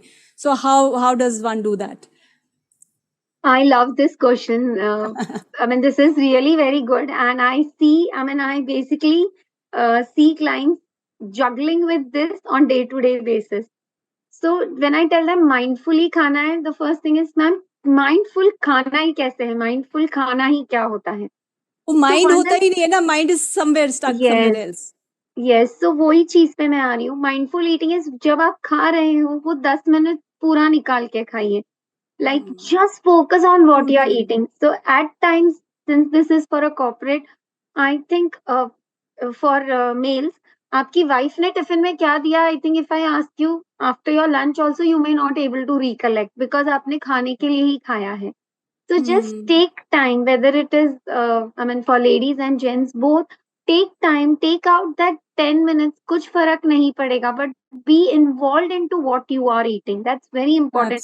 Texture I क्या think है, that's a taste beautiful क्या tip. है. So because we have somewhere lost it. Even I have teenage daughters, उनका घर पे भी खा रहे होते हैं तो मोबाइल फोन पे कोई ना कोई सीरीज चल रहे होते हैं until we all come and bombard them कि इसको 10 मिनट बाद देखना है. Otherwise even they don't remember.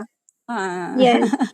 So same thing at night when dinner, sit as a family, have a good light conversation, because otherwise आप कुछ देख के खा रहे हो तो with kids I'm seeing a lot of overeating, and even with adults, because you're not aware भूख कब लग रही है कब खत्म हो रही है, you that realization is not there. So उसे mindful eating कहेंगे. So that is very very important, and unless you take that first step कि आपको नहीं ये सब gadgets को दूर रख के खाना है, it's not going to work. So that is one thing. The other thing is when you're emotionally stressed, खाने पे फोकस नहीं करना है अगर आप यूजुअली करते हो. So there are other ways. Maybe you talk to a friend, go out and walk, put on your earphones and just निकल जाइए.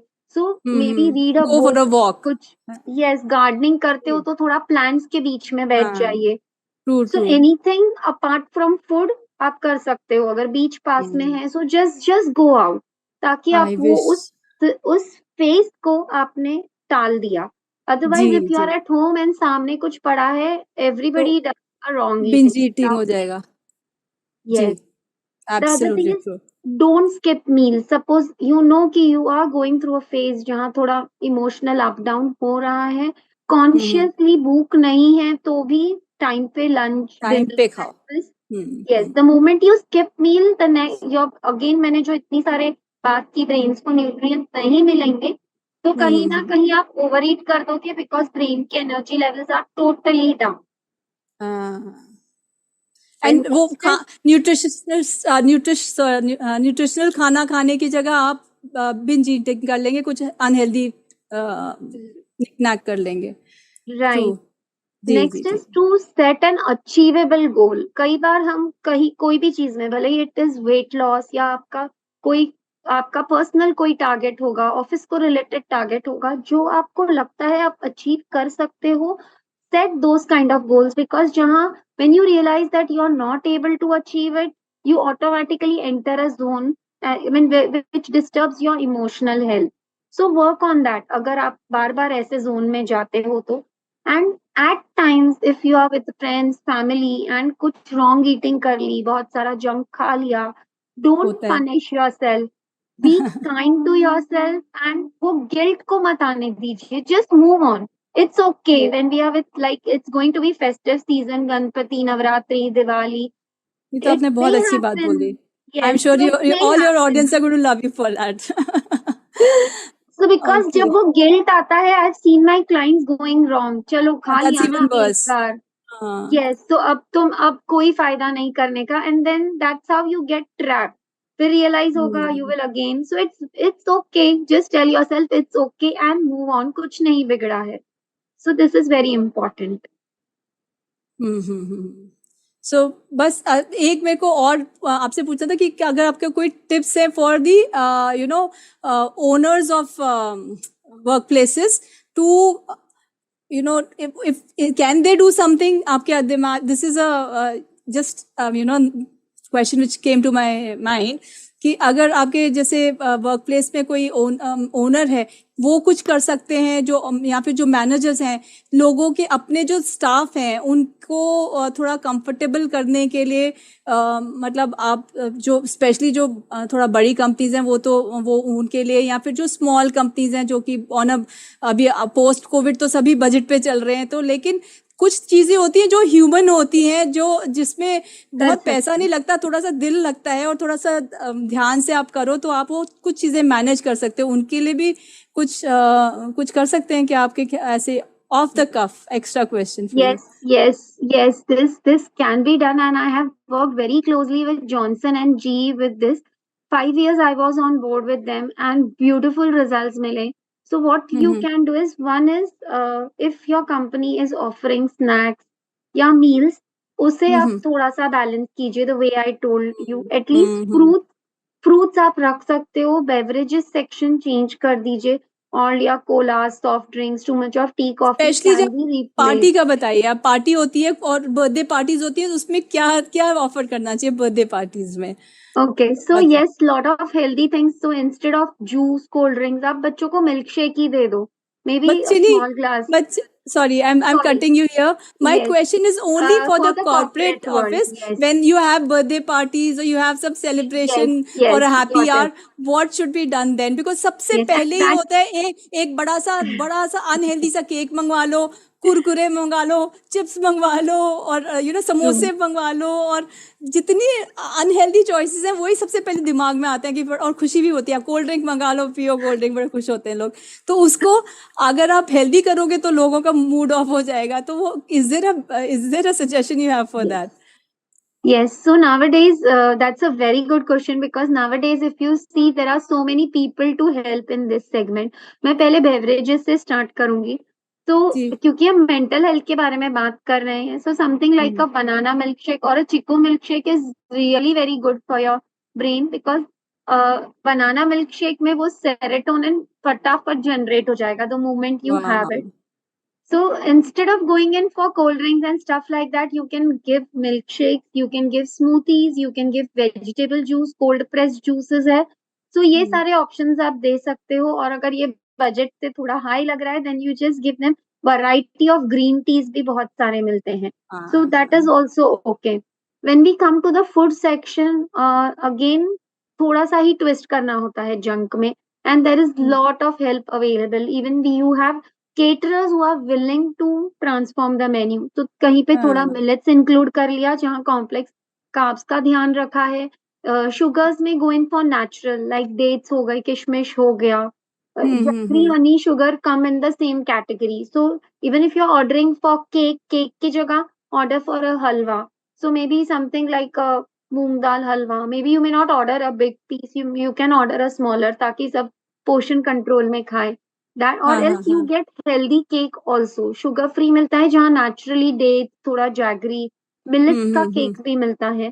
So all that options can be tried out and yes, I agree कि जो normal cake आपका आएगा 1000 रुपए में, this will go off budget, but then work on the portion size because जितना हम चीज order करते हैं, we keep on eating it also that way. या Yes, when you order food, select accordingly because हर रेस्टोरेंट में आजकल एक हेल्थ का सेक्शन हो गया है. So just to give you simple tips, अगर बहुत बेसिक भी रखना है तो order for rice based dishes, be it Chinese fried rice, be it Mexican Thai rice, जिसमें थोड़े वेजिटेबल्स ज्यादा ऐड किए गए हो, तो आपका टेस्ट भी कॉम्प्रोमाइज नहीं हो रहा है and you are also enjoying food. तो जहाँ पे भी बहुत ज्यादा फ्राइड और वो ऑप्शंस है वो थोड़े कट डाउन कर सकते हैं. South Indian is something the best, the healthiest, no brainer if you want to order. But for parties, I don't know how much people will be accepting this thing. That is also thing ना कि people will make a face कि भैया इतने health के में चक्कर में तुम्हारी पार्टी खराब कर दी तुमने, हमें ये क्या दे रहे हो, हमें घास फूस Or और ये else सब. you can have 1 or 2 dishes which are healthy and the rest could be whatever you are ordering. Like That you can said be कि done. once in a while if you indulge then don't feel guilty Yes. about it. So And the we'll go portion by that. control. Portion control या moderation. But if you search even pizza millet based आता है और आप पता भी नहीं कर पाओगे कि what is, so you can keep both. एक थोड़ा healthy और ये, so at least people will try. तो जो जहाँ 4 पीस खा रहा है, 2 इसका खाएगा तो नुकसान कम होगा. हाँ, और मेरा लास्ट क्वेश्चन एक जेनेरिक है ये कि how can we personalize nutritional plans tailored to address specific mental health concerns? Can you say something on that, on overall well-being of a person who is mentally challenged or that way?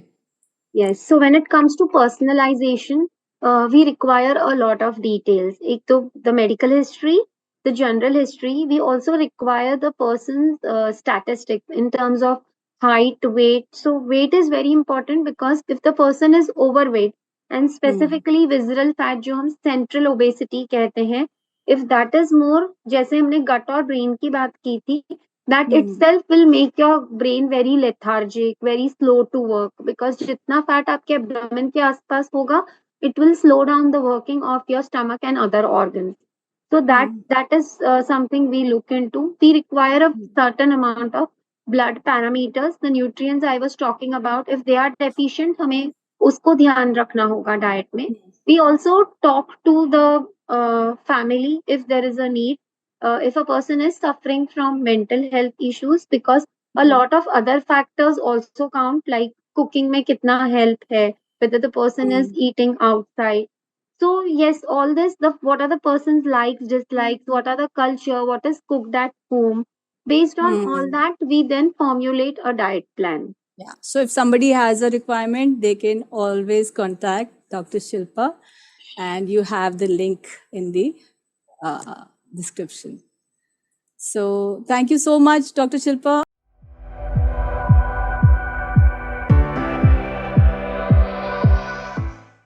I welcome our performing artists to join us on the panel. Over to Danish Sab. Ji Over to Danish. तो के शिल्पा मित्तल जी ने आपको बताया कि किस तरह की चीजें खाने से फायदा हो सकता है। तो आप जानते हैं कि एक तो खाना हम अपनी बॉडी के लिए खाते हैं, जिस्म के लिए खाते हैं, और एक खाना जो है रूह का खाना है। शेक्सपियर ने जो कहा है म्यूजिक के बारे में, तो म्यूजिक है और आर्ट है और जो लिटरेचर है, ये भी एक तरह का न्यूट्रिशन है जो हम अपनी बॉडी को नहीं देते हैं, हम अपनी रूह को देते हैं, अपनी आत्मा को देते हैं, अपने अंतर मन को देते हैं। तो मुझे ये जिम्मेदारी दी गई है कि मैं उस तरह के न्यूट्रिशन की बात करूं, और कुछ म्यूजिक की बात करूं, कुछ लिटरेचर की बात करूं, और कुछ डांसेस की और दूसरी आर्ट फॉर्म्स हैं। तो आज के इस सेक्शन में हमारे साथ होंगी ऋचा प्रकाश, जो कि मेरी स्टूडेंट है, and I am so proud of her, क्योंकि बहुत ही टैलेंटेड सिंगर हैं। और हमारी बहुत अच्छी दोस्त है नीलाक्षी, वो भी हमारे साथ होंगी, और आपको काफी अच्छा लगेगा इन लोगों से मिलके और इनके आर्ट को समझ के, और जिस तरह से ये अपनी आर्ट का इस्तेमाल मेंटल हेल्थ इश्यूज के लिए कर रहे हैं, जो वो बहुत अच्छा लगता है हम सबको। तो चलिए बात शुरू करते हैं लिटरेरी मास्टरपीसेस की। और देखिए कि जो वर्ल्ड लिटरेचर है, जो पूरी दुनिया का लिटरेचर है, वो एक कंबाइंड एक्सपीरियंस हमको देता है मैनकाइंड का। तो अगर सिर्फ हम अपने लिटरेचर तक सीमित रहते हैं, जैसे कि मान लीजिए हिंदी लिटरेचर या पंजाबी लिटरेचर या उर्दू लिटरेचर, तो हमारा जो होराइजन है वो छोटा होता जाता है। तो मैं एक बहुत मशहूर नॉवेल है केन कैसी की, जिसका नाम था one flu over cuckoos nest. ये नॉवेल जो है, ये एक लाइफ चेंजिंग नॉवेल है, और जब आप उसे पढ़ते हैं इस नॉवेल को, तो ऐसा लगता है कि आपकी दुनिया बदल गई, क्योंकि आप एक ऐसी दुनिया से परिचित होते हैं जो मेंटल हेल्थ की दुनिया है, जो हमारी बेचैनियों की, उलझनों की दुनिया है, जो ऐसे इश्यूज की दुनिया है जिससे हम रोजाना एक्सपीरियंस करते हैं लेकिन किसी से कह नहीं पाते। और आप सबको याद होगा, अगर आप इस नॉवेल को नहीं पढ़ सकते, तो इस पे फिल्म बनी थी और उसको ऑस्कर मिला था। तो one flu over cuckoos nest, ये जरूर एक्सपीरियंस कीजिए। सिल्विया प्लैथ हमारी बहुत मशहूर कवित्री हैं, तो उनकी एक ऑटोबायोग्राफिकल नॉवेल है, उसका नाम है Bell Jar, the Bell Jar. आपको जब भी मौका मिले आप उसे पढ़ें और दूसरों को पढ़वाएं। मैं समझता हूँ ये भी कई खिड़कियां हमारे जहन के अंदर की, अंतर्मन की खोलता है ये नॉवेल, और ये सचमुच किसी की लाइफ है। और सिल्विया प्लाथ जो है जीनियस थी, और बहुत ही खूबसूरत राइटर थी, बहुत ही खूबसूरत शायर थी। इसी तरह से the yellow wallpaper, Charlotte Perkins Gillman की एक छोटी सी सुंदर सी शॉर्ट स्टोरी है, और ये शॉर्ट स्टोरी भी ऑलमोस्ट लाइफ चेंजिंग है। इसको भी अगर आप एक्सपीरियंस करें, अपनी बकेट लिस्ट में डाल दें कि कभी भी जब भी आपको मौका मिलेगा आप इसे पढ़ेंगे। अभी हाल के दिनों में एक नॉवेल बहुत मशहूर हुई, बहुत पॉपुलर हुई, और अच्छी बात है कि पॉपुलर हुई, क्योंकि उसने ये जो हमारी उलझनों की दुनिया है, बेचैनियों की, बेकरारियों की अंदरूनी दुनिया है, और ख़ासतौर से जो औरतों और लड़कियों के इश्यूज हैं, बिकॉज उनको बहुत ज़्यादा बाहर जाने का मौका नहीं मिलता, उनकी सेफ्टी, सिक्योरिटी, फिजिकल सिक्योरिटी। तो गर्ल इंटरप्टेड, सुसाना केसर की नावल है, जो कि बेस्ट सेलर है, और मैं चाहूंगा कि आप इसे पढ़ें। काफका का मेटामॉर्फोसिस एक बहुत ही रेवोल्यूशनरी मास्टरपीस है, और मुझे इस बात का गर्व प्राप्त है कि मैंने उसे ड्रामे की फॉर्म में किया। उसमें यह है कि एक इंसान है जो कि बहुत रूटीन सा जॉब करता है, जैसा कि हम सब जॉब करते हैं, और एक दिन उसे मालूम होता है, एहसास होता है कि वो कीड़ा बन गया, वो अब इंसान नहीं बचा। और इसको हम फिजिकली दिखाते हैं स्टेज पे कि वो एक वॉर्म बन गया है। तो इंसान जो है जब उसको वैल्यू नहीं मिलती है, उसकी जिंदगी में कोई मीनिंग नहीं होती है, तो वो कुछ भी बन सकता है। तो वो अंदर से भी बन सकता है कीड़ा, और बाहर की दुनिया भी उसे कीड़े की तरह ट्रीट करती। तो ये एक मास्टरपीस है, और काफका जीनियस थे। काफका का जो बात कहने का अंदाज था वो बहुत मेटाफोरिकल था। तो मैं समझता हूँ मेटामॉर्फोसिस एक मास्टरपीस है। And the Perks of Being a Wallflower, ये स्टीफन चोबोस्की का मास्टरपीस है। It is a coming of age novel about mental health issues. इसी तरह से जूडिथ गेस्ट का ऑर्डिनरी पीपल, ये भी इसी सब्जेक्ट पे है। और Mrs Dalloway by Virginia Woolf, तो ये तो जीनियस थी, और इन्हीं ने जितनी खूबसूरती के साथ इन इश्यूज को अपने इस नॉवेल में पेश किया है। अच्छा, हाल के दिनों में आपने सुना होगा कि लोग कहते हैं दवाओं से बहुत कुछ हो जाता है। तो प्रोजैक एक दवा थी जो यूरोप में बहुत पॉपुलर हुई। तो एलिजाबेथ वुडजेल ने एक नॉवेल लिख डाला पूरा, एक तरह का मेमोयर है वो। उसका नाम है प्रोजैक नेशन। यानी एक पूरा नेशन, एक पूरी कौम, एक पूरी जनरेशन, एक जनरेशन क्यों कह रहा हूं, कई जनरेशंस ये समझ रही थी कि प्रोजैक खाने से कुछ हो जाएगा, लेकिन असली इशू कहीं और था। तो ये मास्टरपीसेस हैं जो कि वर्ल्ड लिटरेचर के हैं, और मैं समझता हूं कि इनको पढ़ने से, इनको समझने से, इन पे गौर करने से, इन पे बात करने से हम बहुत कुछ समझ सकते हैं, अपने को बदल सकते हैं, दूसरों को बदल सकते हैं। अब आइए अपनी बात करते हैं। हमारे एक जीनियस थे स्वदेश दीपक, जो कि मेंटल हेल्थ इश्यूज को ही फेस कर रहे थे। और हमारे दोस्त अरविंद गौड़, उनका एक नाटक करते रहते हैं कोर्ट मार्शल। बहुत ही खूबसूरत नाटक है उनके। और बस एक दिन वो गायब हो गए, किसी को नहीं मालूम कि वो कहाँ चले गए, क्योंकि वो इन्हीं सारे इश्यूज से मतलब स्ट्रगल कर रहे थे। इसी तरह से हिंदी के बहुत बड़े राइटर थे भुवनेश्वर। भुवनेश्वर को आखिरी बार किसी पुल पे किसी इंसान ने बैठे हुए देखा, आज तक उनके बारे में पता नहीं चलता। वो भी एक जीनियस थे और प्लेराइट थे। सागर सिद्दीकी बहुत ही अच्छे शायर हैं, कभी आप उनकी कविताएं रेख्ता पे देखें। मीरा जी, मीरा जी उर्दू के एक जीनियस शायर थे, और वो भी इन्हीं तरह के इश्यूज को देख रहे थे। अब मैं सबूत के तौर पे मीरा जी की एक कविता आपके साथ शेयर करना चाहूंगा, जिसमें वो समंदर की बात करते हैं। और ये जो समंदर है, ये हमारी उलझनों, हमारी फिक्रों, हमारी वहशतों और हमारी अंदरूनी इंटरनल बेचैनियों का समंदर है। ये समंदर इंसान को बुलाता रहता है।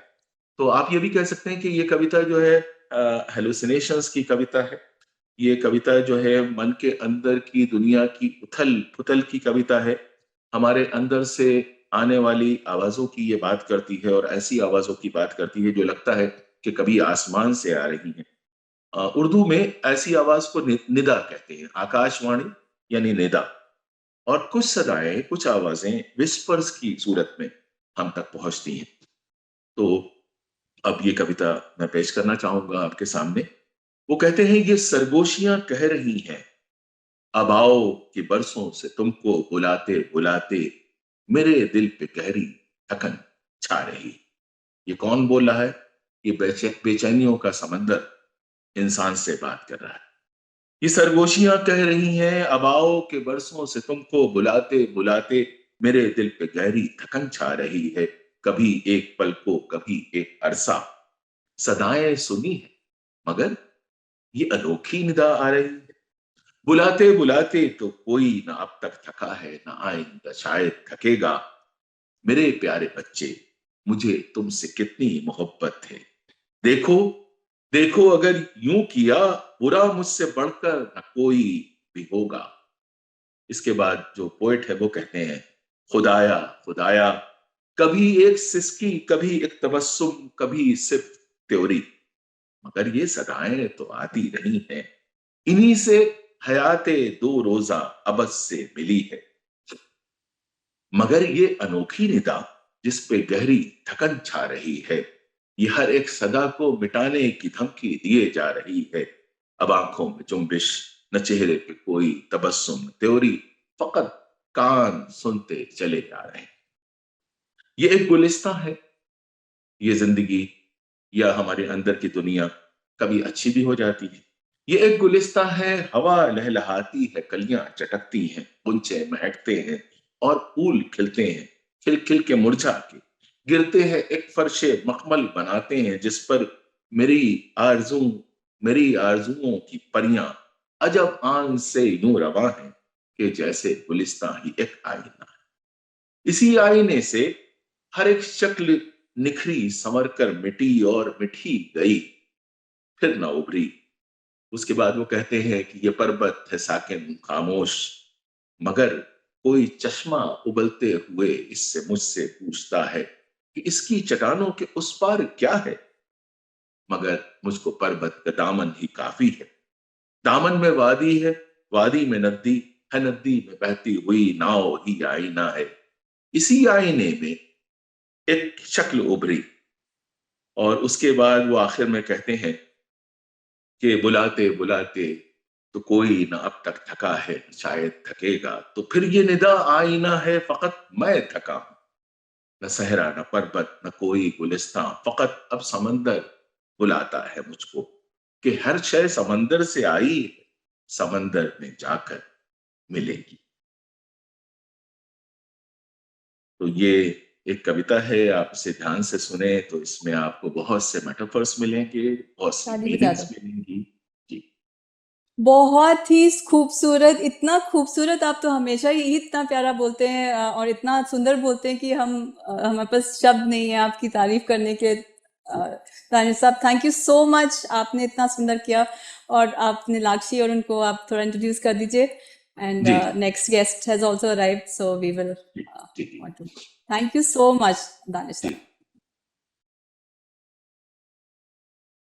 जी, मुझे इस बात का फख्र है, इस बात का गर्व प्राप्त है कि नीलाक्षी जैसी सेंसिटिव आर्टिस्ट जो हैं, वो हमारी दोस्त हैं और हमारे साथ कोलैबोरेट करती रहती हैं। नीलाक्षी बहुत सारे काम करती हैं, वो बहुत अच्छी सिंगर हैं, बहुत अच्छी डांसर हैं और सबसे बढ़कर एक बहुत अच्छी इंसान है। और अभी मेरी तरह उन्होंने भी जिंदगी में बहुत कुछ खोया, और जब हम बहुत कुछ खो देते हैं तो हमें लगता है कि हम अंदर से खाली हो चुके हैं, तो एक मीनिंगलेसनेस आ जाती है। लेकिन नीलाक्षी उस मीनिंगलेसनेस को अपनी आर्ट के जरिए से मीनिंग दे रही हैं और हम जैसे बहुत से लोगों को उम्मीद की एक किरण भी देती हैं, सहारा भी देती हैं और मेहनत किए जा रही हैं। तो आइए देखते हैं कि उनकी आर्ट आपसे क्या कहती है।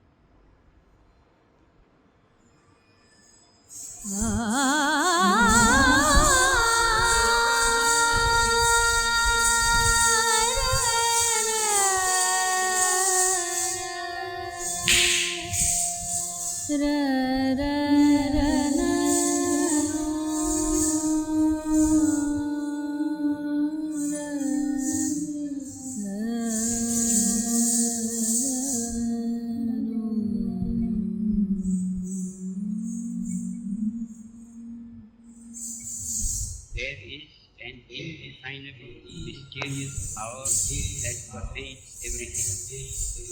I feel it, though I do not see it. For I can see that in the midst of death, life exists. In the midst of untruth, truth. Hence I gather that God is life, He is love, He is being good.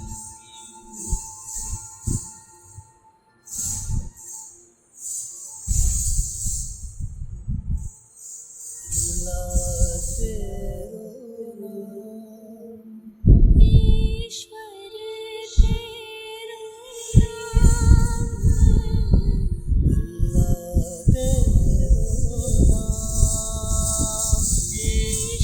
तेरा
there is a living power that is changeless, that goes all together, that creates, solves, and recreates.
तो देखिए, हमारे जैसे लोग जो हैं, उन्हें तो अब डायनासोर कहा जाएगा, क्योंकि हम लोग काफ़ी पुराने हो चुके हैं और कई बार हमें लगता है कि क्या हम आज भी रेलेवेंट हैं।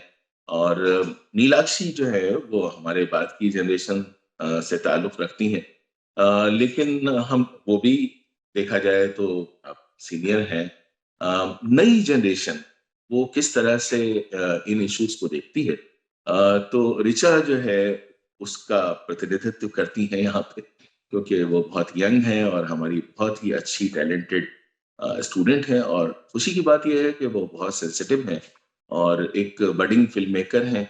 और इस तरह के जो मेंटल हेल्थ के इश्यूज हैं, जो हमारी अंदरूनी दुनिया की बातें करते हैं, मुझे बहुत अच्छा लगता है कि अगर नई जनरेशन को इन इश्यूज की अवेयरनेस हो और वो अपनी आर्ट के जरिए, अपनी क्राफ्ट के जरिए इसको हाईलाइट करें, तो हम सोसाइटी की, समाज की बहुत अच्छी मदद कर सकते हैं, उनका साथ दे सकते हैं। तो ओवर टू रिचा।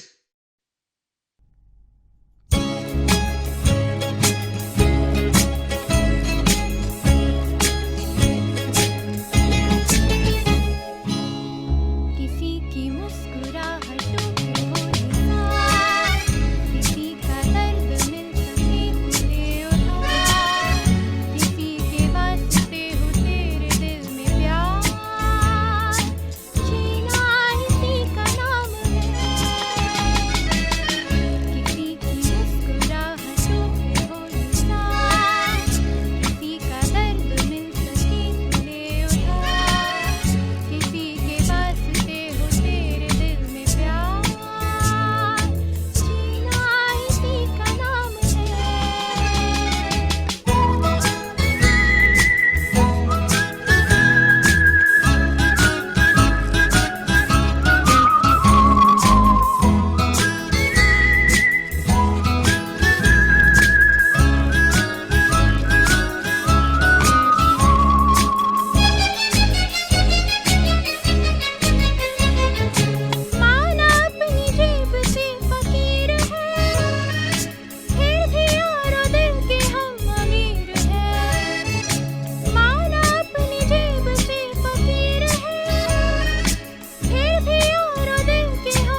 अगली प्रस्तुति जो मैं करना चाहूँगी वो है आज चल के तुझे मैं लेके चलूँ।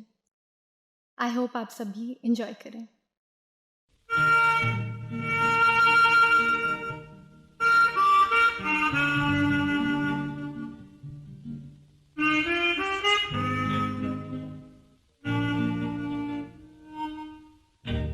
आज चल के तुझे मैं लेके चलूं एक ऐसी गगन के तले जहाँ गम भी ना हो आंसू भी ना हो बस प्यार ही प्यार पले।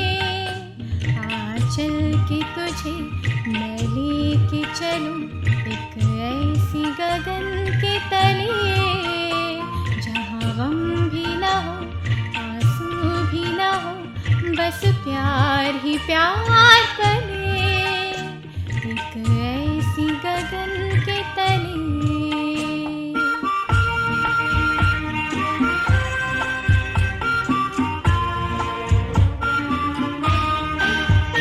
सूरज की पहली किरण से आशा का सवेरा जागे।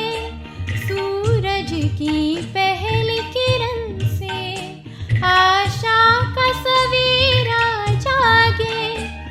चंदा की किरण से धुलकर घनघोर अंधेरा भागे। चंदा की किरण से धुलकर घनघोर अंधेरा भागे। कभी धूप खिले कभी छाँव मिले लंबी सी डगर न खले जहाँ गम भी न हो आंसू भी न हो बस प्यार ही प्यार पले एक ऐसी गगन के तले।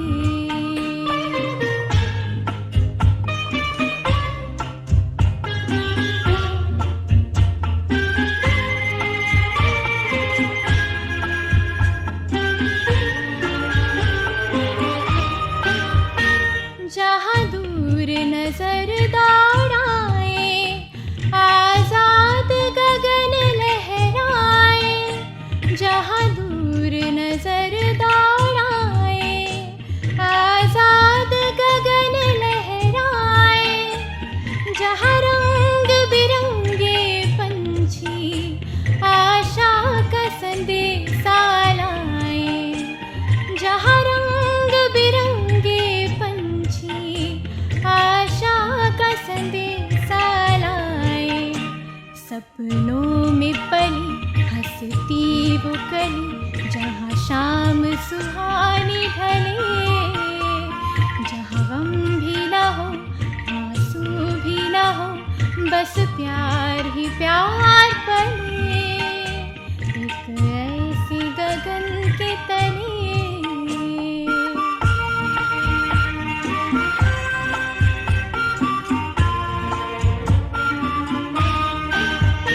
सपनों के ऐसे जहां में जहां प्यार ही प्यार खिला हो हम जाके वहां खो जाएं। शिकवा न कोई गिला हो कहीं बैर न हो कोई गैर न हो सब मिलके यूं चलते चले। जहाँ गम भी न हो भी ना हो बस प्यार ही प्यार पले। चल के तुझे मैं लेके चलूं एक ऐसी गगन के तले जहाँ गम भी ना हो आंसू भी ना हो बस प्यार ही प्यार पले एक ऐसी गगन के तले एक ऐसी गगन के तले एक ऐसी गगन के तले। तो देखिए, हमको एक छोटी सी जिम्मेदारी दी गई थी कि हम आपसे ये बात कहने की कोशिश करें, समझाने की कोशिश करें, बताने की कोशिश करें कि आर्ट के जरिए, म्यूजिक के जरिए, लिटरेचर के जरिए हम इन तरह के इश्यूज की समझ खुद में कैसे पैदा कर सकते हैं और दूसरों को कैसे दे सकते हैं। तो हमारी ये एक छोटी सी कोशिश थी। मुझे लगता है कि आज जो हम लोगों ने यहाँ पे बातें की हैं, और खासतौर से जिन किताबों के यहाँ पे हवाले दिए गए हैं, अगर आप उन्हें पढ़ें और दूसरों से पढ़ने के लिए कहें, तो एक बहुत अच्छी समझ इन बातों की हमारे अंदर पैदा हो सकती है। जी, तो इसके साथ ही मैं आप सबका शुक्रिया अदा करना चाहूँगा कि आपने हम लोगों को इस महफ़िल में शिरकत का मौका दी। जी, बहुत शुक्रिया।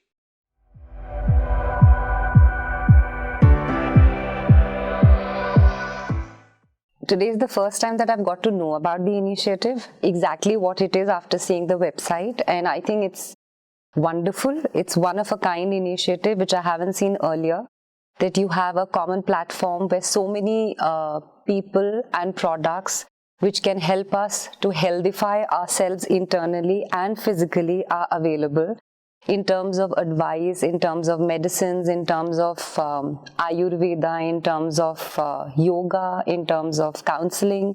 So I think it's a wonderful, wonderful initiative. And because mental health is the most pressing issue, I feel, of today's society, which is unseen. Because any kind of physical ailment you can see and you can empathize with the person, but the mental ailment is something which one doesn't see, one doesn't realize, and you expect the person to be absolutely normal, behave normally, whereas the person is not. So many times the person who's suffering himself or herself doesn't even know that they are suffering and they are going through a kind of depression or anxiety or some kind of balance issues in life. So I think this is a wonderful platform where they can just go on it and maybe take some advice and talk to people, talk to counselors, and maybe do some yoga or something for internal healing. So I really love the initiative. I think it's very, very interesting.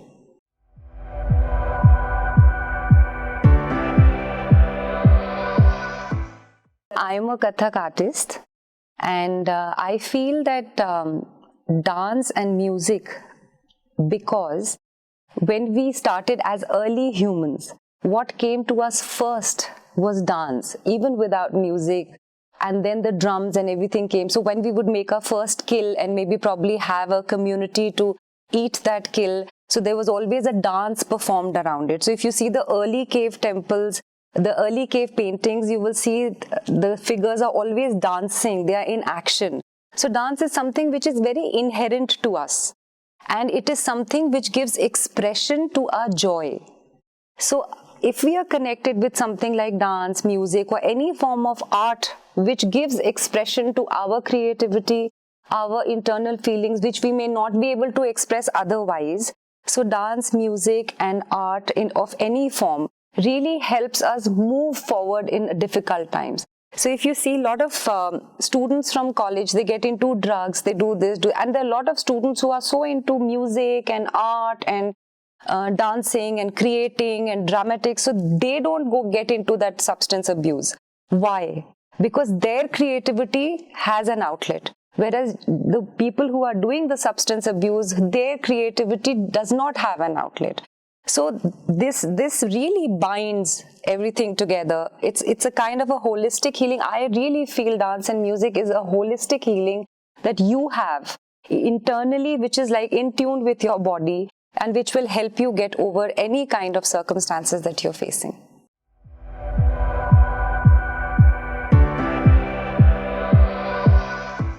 I just feel that today's society needs to be more aware and more empathetic towards mental illness.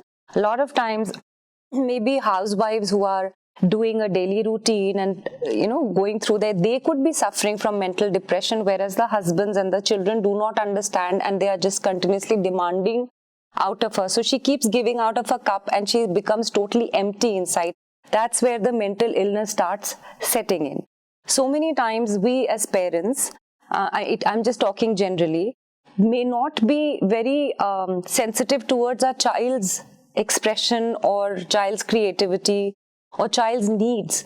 तो बच्चा वो जब अपने अंदर उस चीज को दबाता रहता है, तो at one point of time it comes out like a volcano. So we have to be more empathetic towards that, even in a family setup, or let's say in a school or in a college. all of us need to be very, very sensitive towards each other's thinking process. See, we start making fun कि अरे वो तो ऐसे बोलता है, वो तो ऐसे we must always understand कि where is the person coming from? What is the person thinking when he's saying this? Why is the person so negative? Instead of continuously riling and saying कि अरे this person is negative, we could always go forward and ask and try and talk to the person. And people do not open up that easily also. So you always need to make a very friendly atmosphere to talk to the person. So it's like a whole society has to be very sensitized and very aware of this problem to help each other.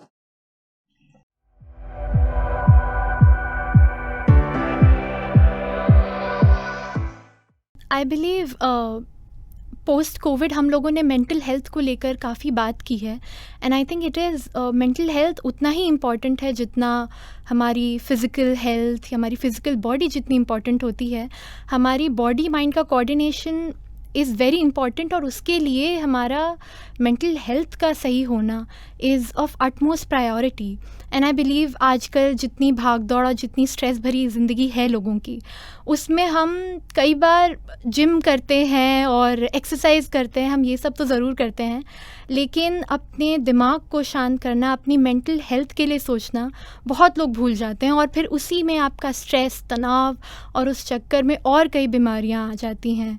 तो I really believe that specially for the youth these days, mental health is of utmost importance and it's a great step to celebrate such a day. और अगर इस level पे हम लोगों को aware करेंगे, sensitize करेंगे, तो आई थिंक ये जितनी भी आजकल डिप्रेशन और मेंटल हेल्थ को लेकर जितनी भी इश्यूज़ हो रही हैं, आई थिंक सेंसिटाइज करने से लोग एटलीस्ट थेरेपिस्ट और साइकेट्रिस्ट को सीक आउट करेंगे और अपने मेंटल हेल्थ के लिए एटलीस्ट थोड़ा सा बेटर अप्रोच रखेंगे. तो I really hope that this event actually sensitizes and reaches a lot of people.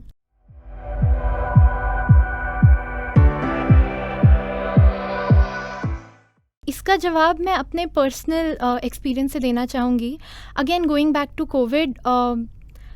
Covid के टाइम पे हम सब अपने घर में जब लॉकडाउन में थे, पूरे टाइम बंद रहते थे and it actually got to all of us. कोई किसी की अपनी फैमिली में ही रोज़ वही सेम शक्ल नहीं देखना चाह रहा था, क्लासेस भी बंद हो गए थे.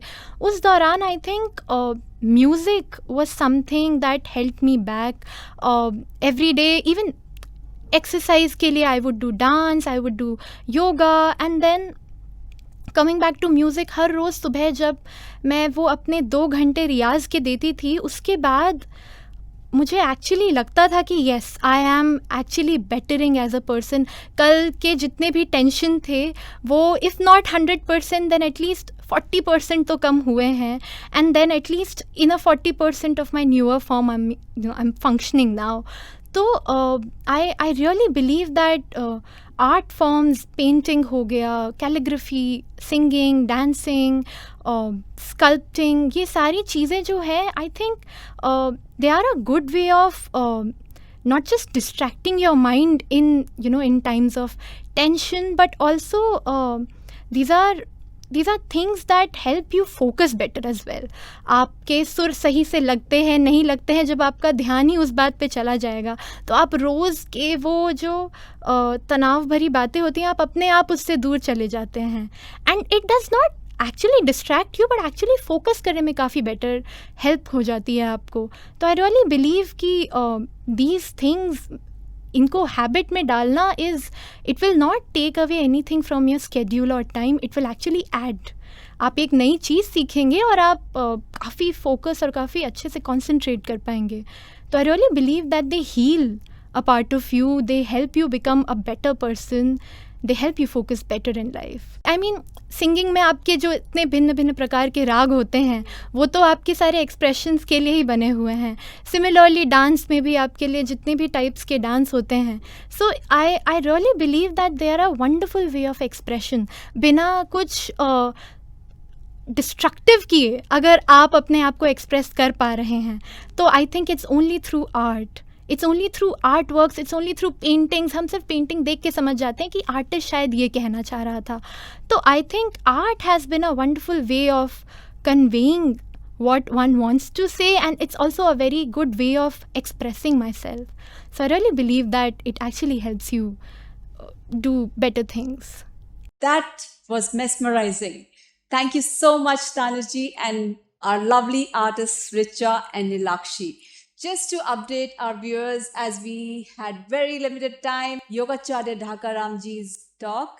We are thankful to him for joining us online for an enlightening chat with Venkatesh in a separate setting. We shall convey his brilliant words of wisdom to you, and I thank him once again for being generous with contributing his time.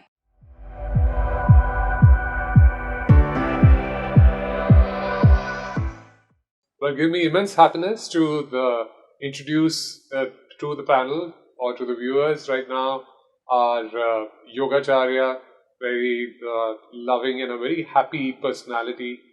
And he's been, of course, with HealThyRam for quite some time now, Dhakaramji.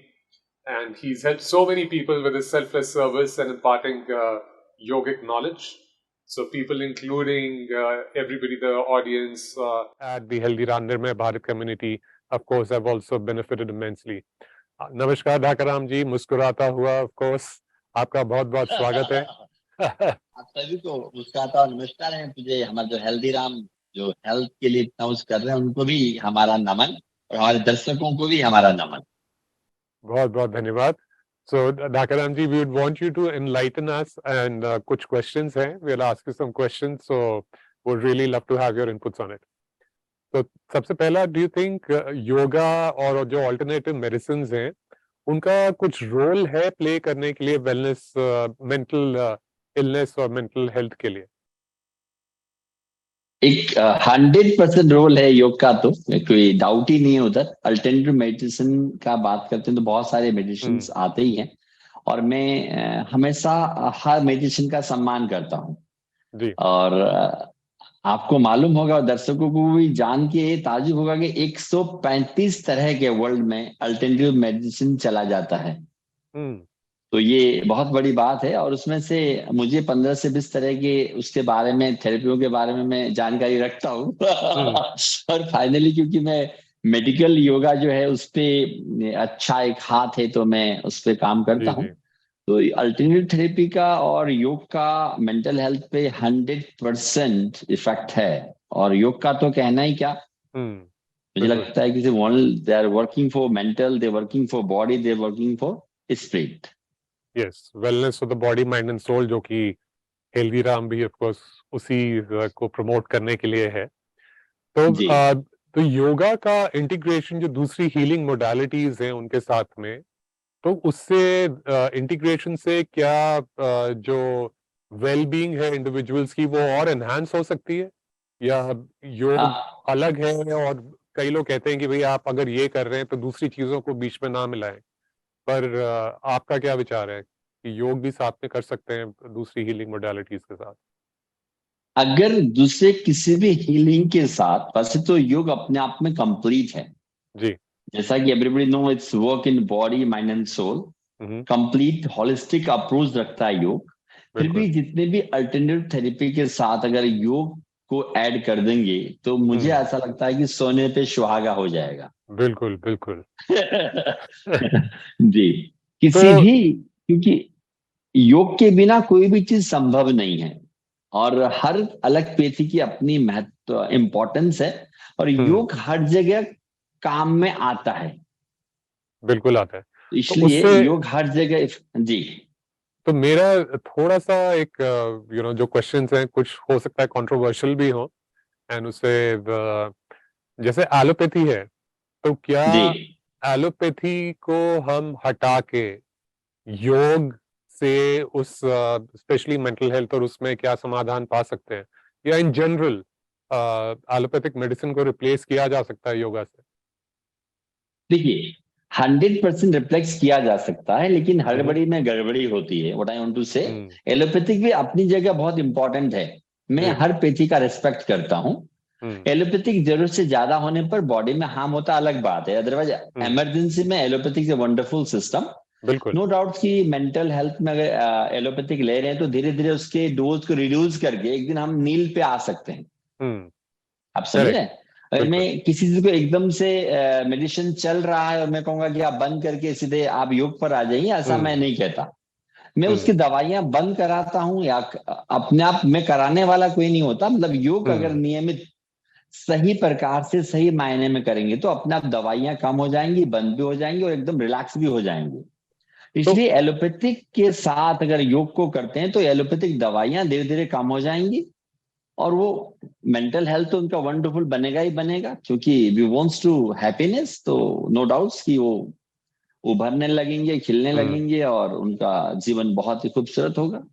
बिल्कुल, क्योंकि योग या जो alternative हमारी therapies हैं, I think योग की अगर अभी हम बात कर रहे हैं तो वो बॉडी के खुद का ही हीलिंग प्रोसेस शुरू कर देता है। तो ऑब्वियसली आपको फिर कोई भी मेडिसिन हो, कुछ भी आप ले रहे हैं तो वो धीरे धीरे कम हो जाए। और अल्टीमेट हमारा एम भी वही होना चाहिए कि we should be free from disease. कोई मेडिसिन या उसके ऊपर हमारी डिपेंडेंसी ना हो या कम से कम हो। तो इस एग्जाम्पल के लिए से मैं आपको थायराइड की बात बोलता हूँ, तो अगर मेडिकल टर्म्स में जाते हैं तो 25 से 40, 50, 75, 100 mg बढ़ती चली जाती हैं और मैं उसको हर 3 महीने में 25 mg कम करता चला जाता हूँ। जैसे मान लीजिए मुझे अभी 100 mg मैं अगर ले रहा हूँ, थायरोक्सिन 100 mg में ले रहा हूँ या ले रही हूँ, तो मेरा प्रोसीजर रहता है कि भैया आप इसको 3 महीने बाद चेक कराइए मेडिकल रिपोर्ट के साथ। 3 महीने में मैं 25 mg कम कर देता हूँ, फिर वापस 3 महीने में 25 mg। We are going to slowly.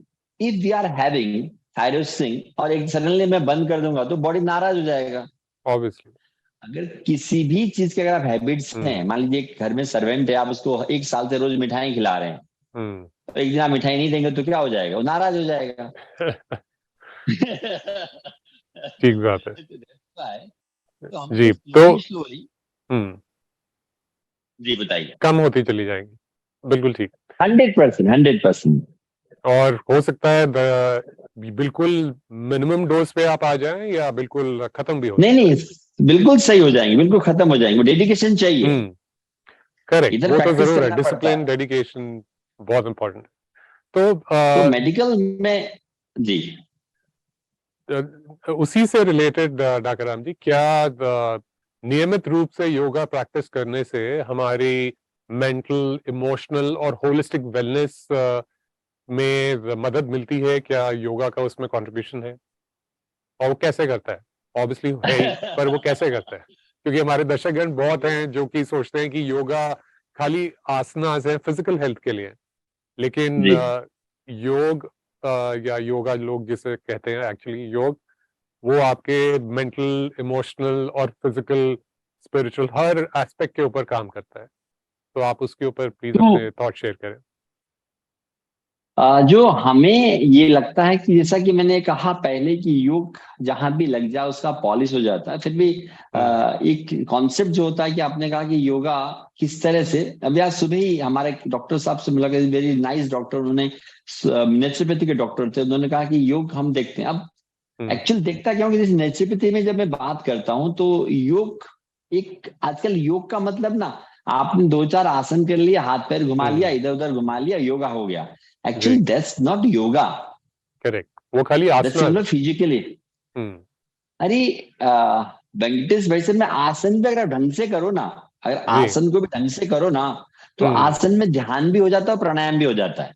हाँ, बिल्कुल। हम आसन ध्यान से करते कहाँ हैं?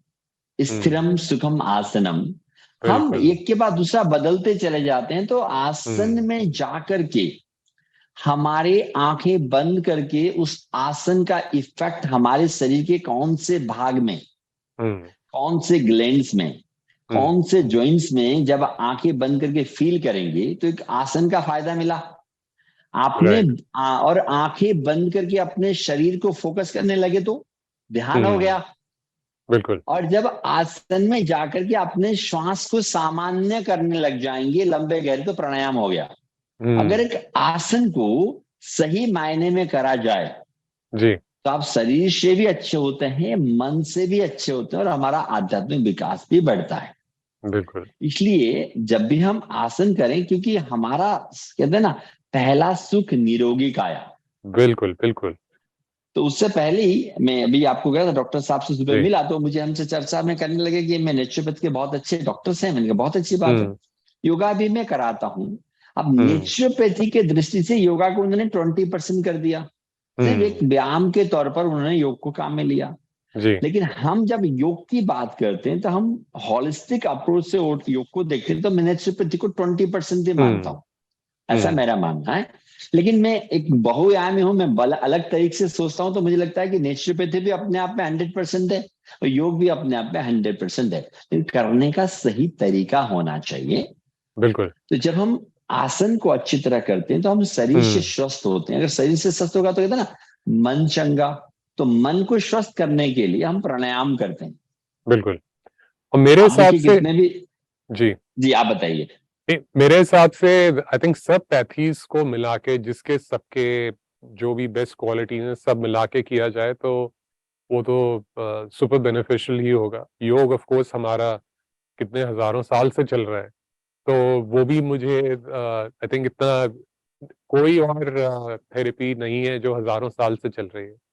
तो obviously it has lot of benefits and लोग उसको देख भी रहे हैं। एंड अब तो यूएन सब जगह अडॉप्ट भी हो रहा है। इंटरनेशनल योगा डे पिछले कितने सालों से अब जोर शोर से मना रहे हैं और लोग पार्टिसिपेट उसमें कर रहे हैं। तो बिल्कुल बहुत बहुत इम्पोर्टेंट है। आप कुछ कह रहे थे? हम ये कह रहे थे कि मेडिकल योगा जैसे हम बहुत सारी पेथियों को एक साथ मिला देते हैं ना, तो खिचड़ी पक जाता है कि किसी का किसी के माध्यम से होना। अगर हम नेचुरोपैथी ले रहे हैं तो योग तो खैर सर्वसामान्य हर किसी के लिए अच्छा है, लेकिन अगर 3-4 पेथियों को एक साथ लेंगे तो एक से हमको समझ में नहीं आता कि कौन सा ज्यादा वर्क कर रहा है। तो मैं दर्शकों को कहना चाहूंगा कि आपको एक सदे सब सदे, योग तो खैर हर जगह पर सदेगा, लेकिन आप और किसी पेथी को लेते हैं, लगा एक्यूप्रेशर लेते हैं, नेचुरोपैथी लेते हैं या सियात्सु लेते हैं, प्राणायाम, तो आप एक को 15-20 दिन देखें, उसके जब रिजल्ट्स आने लग जाएं तो मन को बिना बहकाए उस पर कंटिन्यूशन काम करें।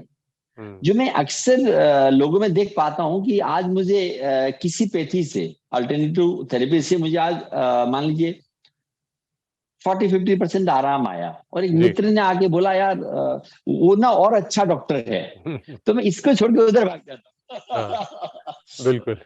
उधर चला गया, उधर कहा यार इससे भी बढ़िया। तो if you start some treatment somewhere, it works in your body, आपके शरीर पे काम कर रहा है, तो मुझे उस पर समय देना चाहिए। बिल्कुल। एंड आई थिंक योग करने से वो मन में स्थिरता भी आ जाएगी, तो होपफुली जहाँ 40-50% फायदा हुआ है तो और ज्यादा टिका रहेगा जो भी इसको प्रैक्टिस कर रहा है। तो उसी से योग की बात जी सॉरी डाकरान जी, उसी से रिलेटेड क्वेश्चन कि जो शुरू कर रहे हैं इंडिविजुअल अपनी इमोशनल जो किसी भी एस्पेक्ट को इम्प्रूव करने के लिए, फिजिकल हो, मेंटल हो, इमोशनल हो, तो वो क्या करना चाहिए उनको कि वो जो योग की उनकी प्रैक्टिस है और एंजॉयबल हो जाए और वो सहज भाव से उसको कर पाए? तो उसके लिए कोई टिप्स?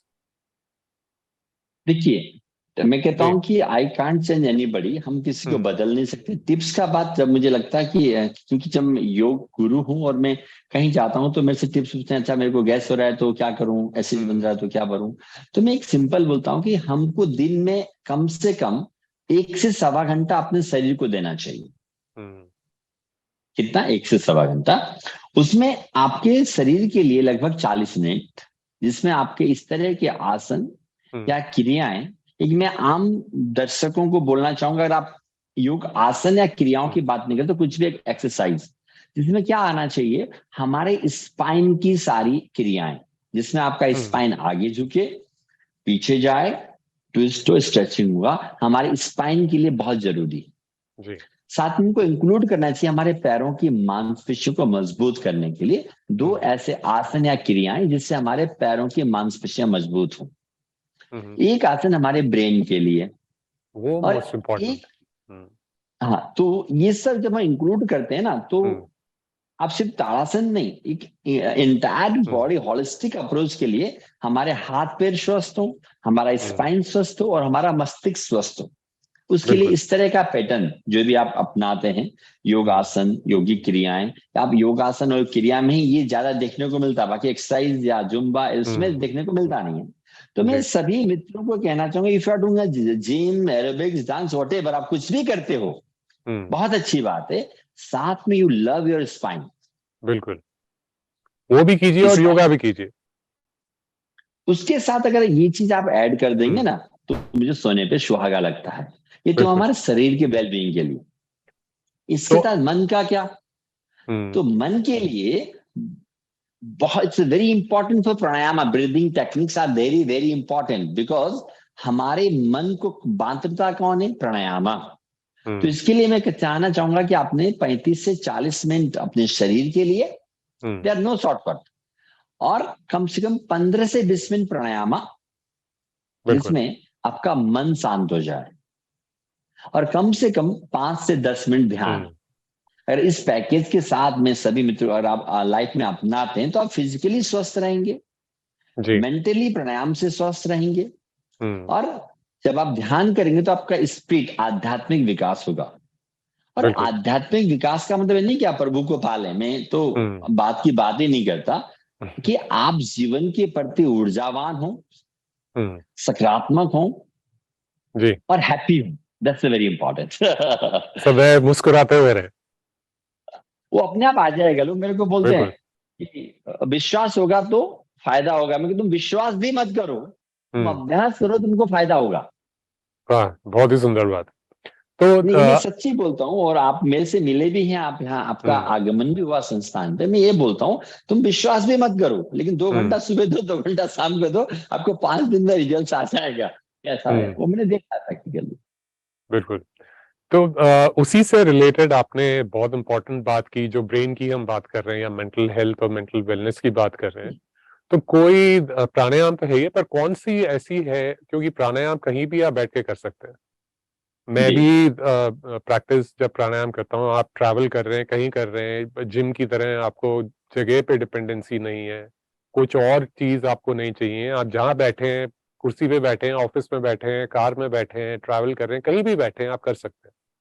तो कौन से ऐसे प्राणायाम हैं जो कि आजकल स्ट्रेस लेवल्स, एंजाइटी लेवल्स इतने हाई हैं सब में, कि उन पर्टिकुलर जो केसेस एंजाइटी हुआ, स्ट्रेस हुआ, और उसको काम करने के लिए, एक सेंस ऑफ काम लाने के लिए अपने अंदर क्या प्रैक्टिस कर सकते हैं, जो कि फटाफट, फटाफट इसलिए क्योंकि सबको आजकल समय नहीं है, लेकिन फिर भी रिजल्ट चाहिए, तो क्या करें उसके लिए?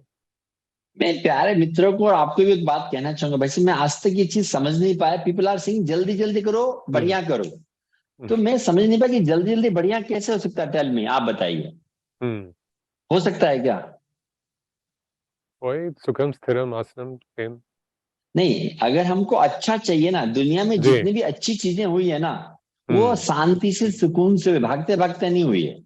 बिल्कुल। साइंटिस्ट भी बनाए तो बोले साइंस, उनको जब सोचने का समय मिलता है, जब दे कैन डू। तो मैं इस कॉन्सेप्ट को सभी मित्रों को कहना चाहूंगा कि मित्रों, काम ऐसा होना चाहिए, चाहे धीरे हो, काम बढ़िया। मैं क्या बोलता हूँ, चाहे तुम एक दिन ज्यादा लगाना, काम बढ़िया करना। ये कॉन्सेप्ट होना चाहिए हमारा। ये नहीं कि फटाफट करो, बढ़िया करो। ये फटाफट में कभी भी अच्छा काम नहीं होता है, हड़बड़ी में हमेशा गड़बड़ी होती है।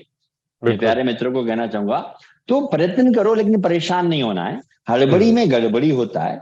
तो आसन या क्रिया को ढंग से करने के लिए, इससे मैंने जब हमारे YouTube चैनल में जाते हैं, तो मोर देन एक प्राणायाम पे मैं 1-1 घंटा बोला हूँ। इसलिए बोला हूँ कि एक आम आदमी उसको अच्छी तरह समझ के करने से आदमी ज्यादा फायदा उठाता है। हम लोग बड़े स्वार्थी हैं वेंकटेश भाई साहब। क्या फायदा होगा? हाँ, अच्छा जी, क्या फायदा होगा उसके बारे में, फायदा के बारे में अगर मैं नहीं बताऊंगा ना, वो करेगा नहीं। तो मैंने इस कॉन्सेप्ट से लोगों को कराया कि आपको क्या फायदा होने वाला है। तो मैंने बड़े डिटेल में उधर, जैसे भस्त्रिका प्राणायाम है, उधर पार्ट 1 पार्ट 2 आधा घंटे के वीडियोज हैं। करना 5 मिनट है, लेकिन करने का सही तरीका। मैंने इधर बोल दिया भस्त्रिका, वो पता नहीं क्या क्या करने लग जाएंगे। मैंने बोल दिया अनुलोम विलोम, फू फू करने लग जाते हैं। बात ये है कि अनुलोम विलोम करने का क्या सही तरीका होना चाहिए, भस्त्रिका करने का क्या सही तरीका होना चाहिए। आप कहें तो हम एक बार एक सेशन दर्शकों के लिए सिर्फ भस्त्रिका पे बात कर सकते हैं। बहुत समय लगता है, मैं मान के चलिए कि आधा पौना घंटा लगेगा। जरूर जरूर। भस्त्रिका इज ए वंडरफुल प्राणायाम हम्म जो हमारी वर्किंग कैपेसिटी को बढ़ाता है, जो हमारे प्राण शक्ति को बढ़ाता है। अगर उसको हम सही प्रकार से करें तो मुझे लगता है भस्त्रिका प्राणायाम है, अनुलोम विलोम सही प्रकार जी से हाँ, है, भ्रामरी है, इस स्ट्रेस के लिए बहुत अच्छे हैं। हम्म और दर्शक देना चाहें तो योगाचार्य ढाकाराम यूट्यूब चैनल में जाके वीडियो को क्लिक करेंगे, वहां पर इस तरह की चीजें हैं। जरूर। जो और अगर झांसी के चाहें, बगैर जीवन नहीं। बिल्कुल, और मैं उसमें और ऐड करना चाहूंगा कि अगर चाहें तो वो आपसे हेल्दीराम प्लेटफॉर्म के थ्रू कंसल्टेंसी या क्लासेस भी ले सकते हैं, जो कि बिल्कुल, आपकी बहुत हेल्दीराम इम्पोर्टेंट में है। हम लोग अक्सर करते रहते हैं और काउंसलिंग मेरी होती रहती है। जी हेल्दीराम बहुत अच्छा वंडरफुल प्लेटफॉर्म है world wise. whoever comes this and take they can talk in one by one बिल्कुल with me also. Any kind of problem they can discuss with me in healthyram.com. बिल्कुल बिल्कुल। तो यही कुछ सवाल थे ठाकराम जी, थैंक यू सो मच आपकी inputs के लिए। और हम यही आशा करते हैं, तो आई होप जो व्यूअर्स ट्यून्ड इन हैं वो भी इस बात से एग्री करेंगे और सहमत होंगे और योग को अपने जीवन में लेके आएंगे for not just physical wellness but holistic wellness, most importantly mental wellness. Because हर चीज यहीं से शुरू होती है। अगर आपकी सोच सही है, आप सही कार्य कर पाएंगे, सही डिसीजंस ले पाएंगे, हैप्पी रहेंगे। और अगर हैप्पी रहेंगे, how the problems in terms of diseases वैसे ही इंसान टैकल कर सकता है और पास में भी नहीं आती। तो उसी के साथ बहुत बहुत धन्यवाद ढाकाराम जी। और एक बार फिर से मैं सबको कहना चाहूंगा कि वो हेल्दीराम प्लेटफॉर्म पे जुड़े रहें। And Sangeeta, if you also have anything to say और आस्क।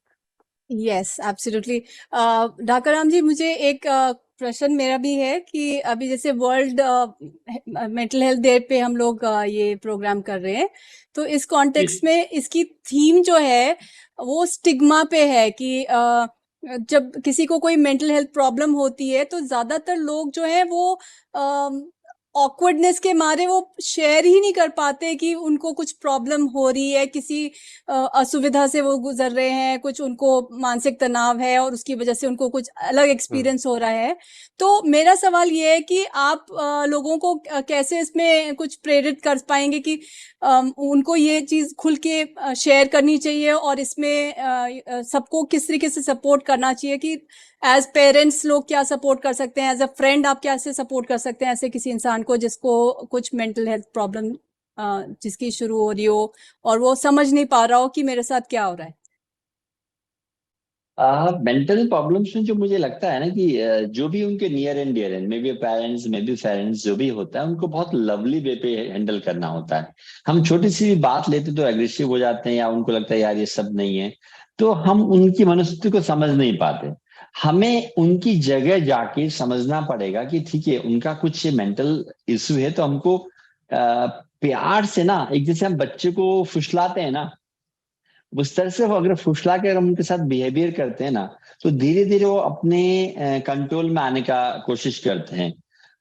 मैं अक्सर फील करता हूँ कि ऐसे बच्चों का तो तुमको नहीं आता, तुमने ऐसा किया, हम उनकी गलतियां गिनाने लग जाएंगे ना, वो लोग और इरिटेशन हो जाते हैं और उनके साथ और चीजें बढ़ जाती हैं। या वो सोचते हैं कि मैं शेयर भी करता हूँ तो ये कुछ मेरे को फायदा तो होता नहीं है, उल्टा मुझे ये लोग सुना देते हैं या ऐसा करते हैं वैसा करते हैं।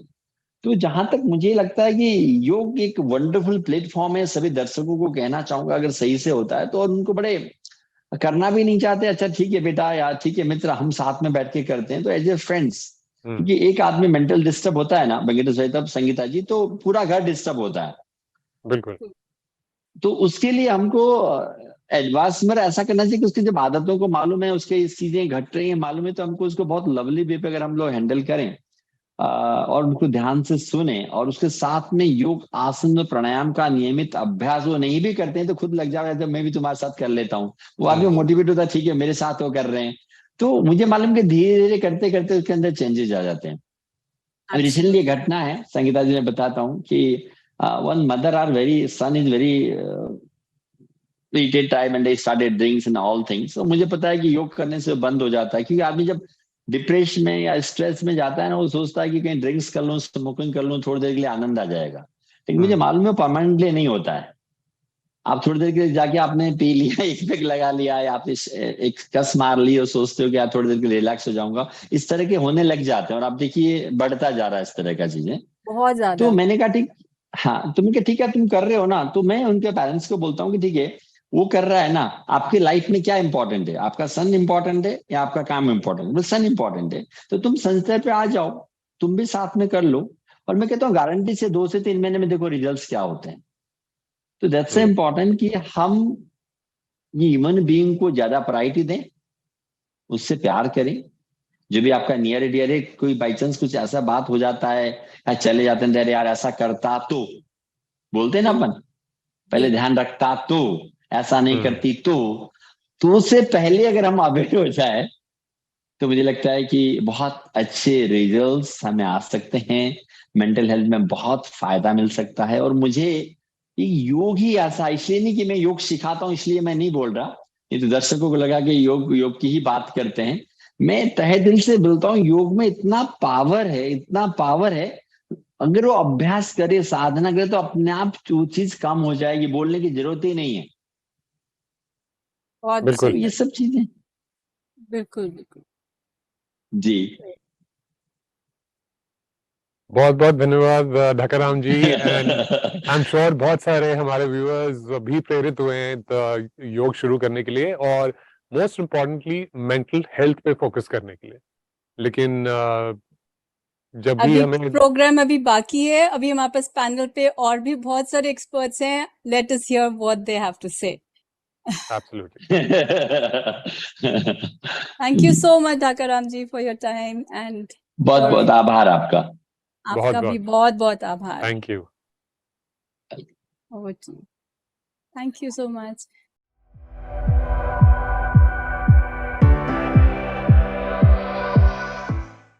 We now move on to our Art for Healing workshop.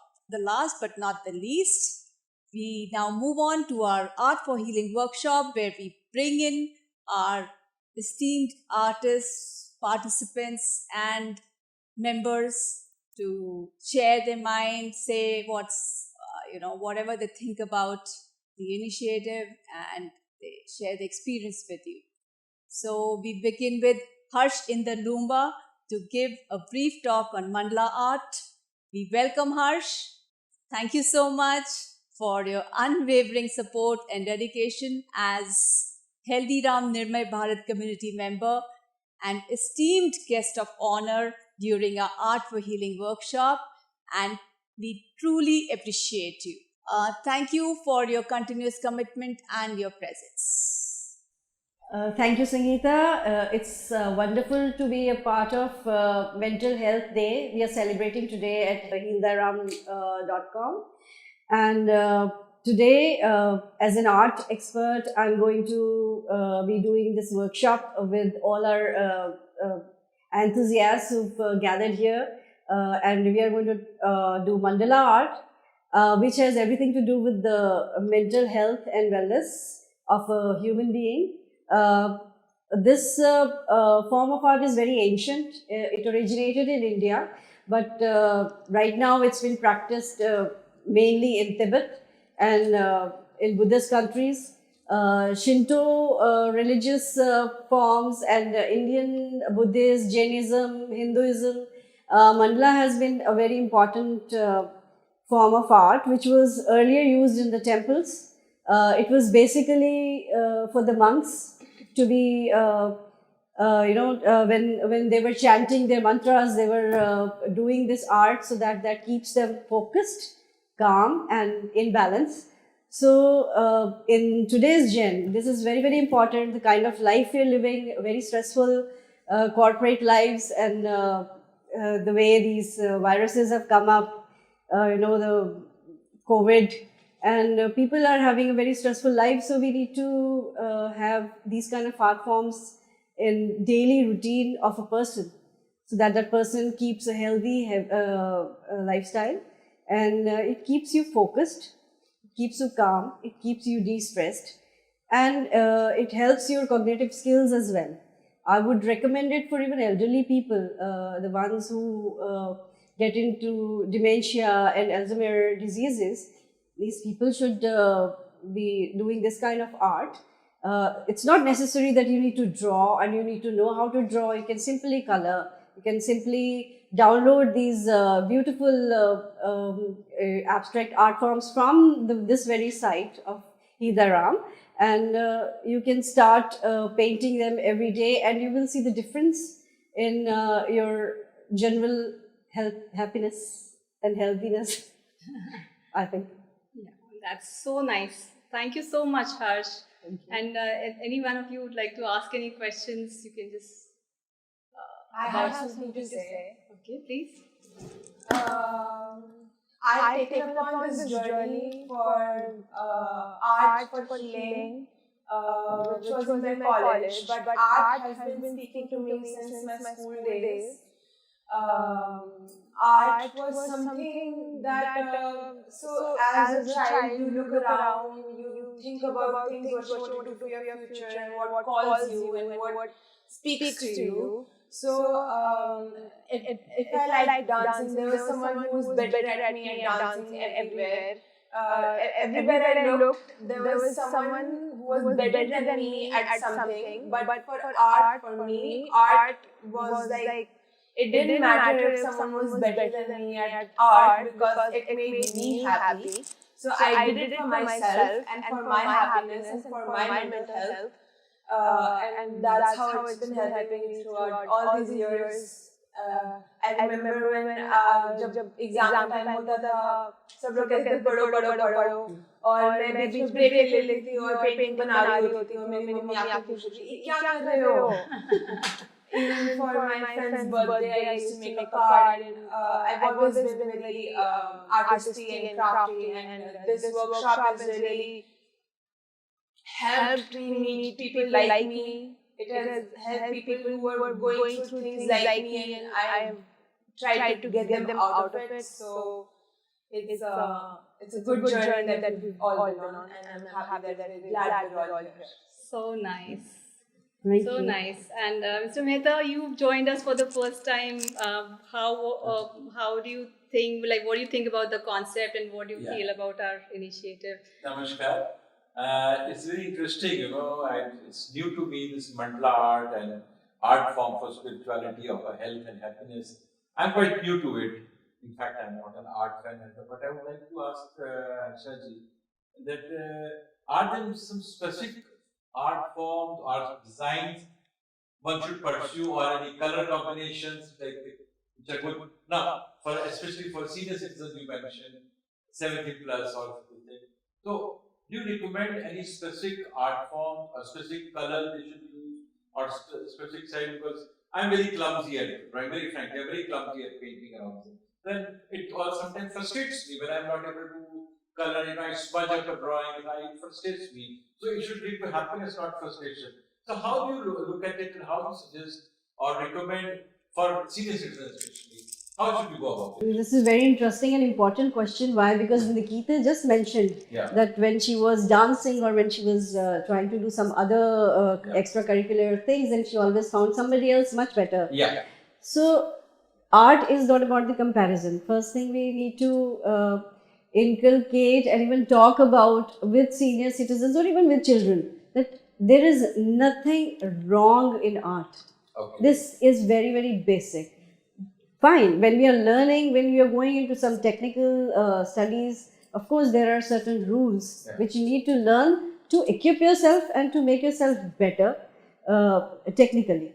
But there is nothing as such as wrong or right. The same way as in music. It just flows through you, art flows through you, and your colors will speak to you. Many times when I get some commissioned work, sometimes I need to do some commission artwork. So I ask people, what are the colors you like? What are the colors you do not like? And it's so sad that many times people have to really think hard to they don't even know which colors they really love or they don't like, which is a basic of our, we have chromotherapy, even it's been introduced in institutions and medical institutions already. So the color brown and red are considered darker colors, which is for chromotherapy in medical institutions, which are the colors of, there's something wrong in your body, in some organ. So from reds, browns to you go towards blue. Yeah. Blue is the green, blue, yellows, cool colors. Yeah. They are the healthy colors. Like the whipping or the color of The color of health. Yeah, colors like of we say, health. That's why we say we do not paint our walls black, or we do not paint our walls, red. Yeah, why? Because it will bring color. Every color has a sense. Its own vibration. Yes, its own vibration, its own meaning, and it works on the psyche of a human being. Like we at the Society for Happiness prefer yellow. Most of the I say yellow is the color for happiness. And For the joy, for happiness, for sun, for hope. Yeah, that's it. But again, my next point is that there has to be a starting point. Like my friend sitting here, in one day he's made 12 paintings and they are each superlative. I get some feeling how they should start. You have to, So is there a starting point from where you can start and graduate? Of course, I like your recommendation how I should go. Maybe drawing circles and squares to start with, and then go from geometric forms to abstract forms. Yes. Or is it abstract to geometric? How do you prefer it? And I think he can take his art of repute in Delhi, and he can say how to go. Sir, would you like to comment on it? Basically, Mr. Mehta, you are saying whether this art has any formula, right? Yeah.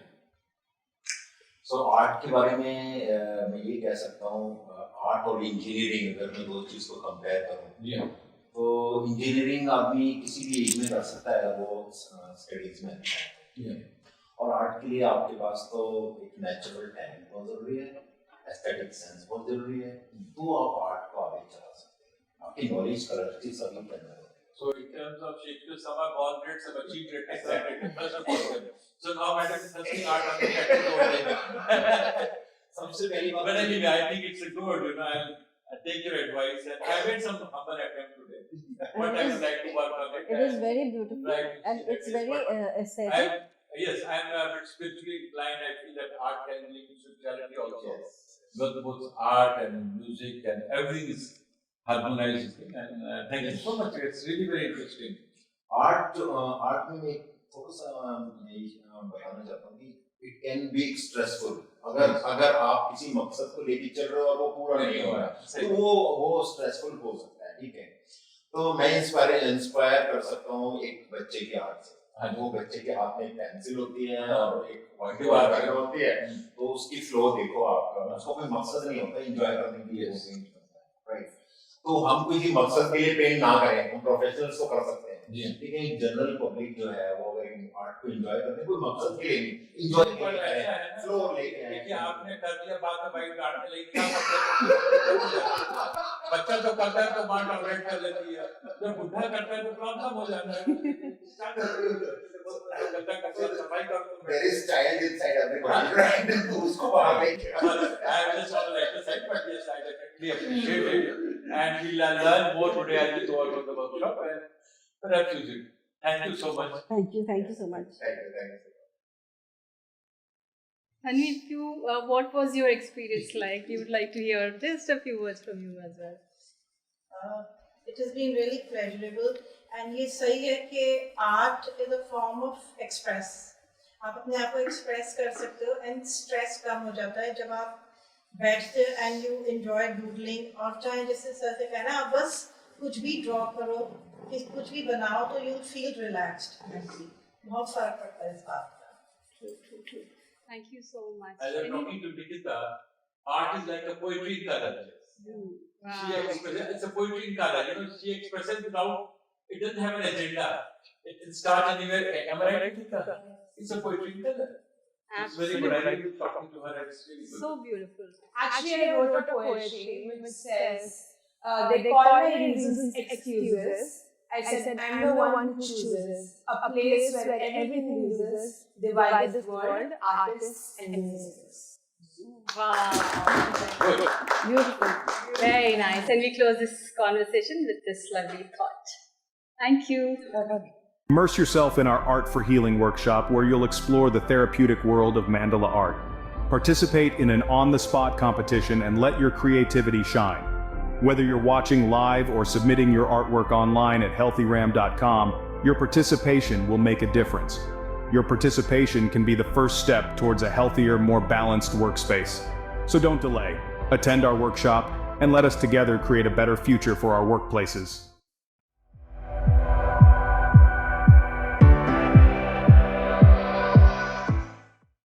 Thank you so much for that lovely poem, Sangeeta and Nikita. That was indeed wonderful, very soothing. And as we move on, I would like to introduce and welcome our next guest in the studio at HealThyRam.com, which is Mahesh Sharma, who is, of course, our winner for the previous Art for Healing workshop that was held at IIAD. And he's an amazing artist. I'm sure all of you have seen his work. If you've not, please do check it out. And not only that, he also teaches art. So welcome, Mahesh. And how did you find HealThyRam.com and what we are doing?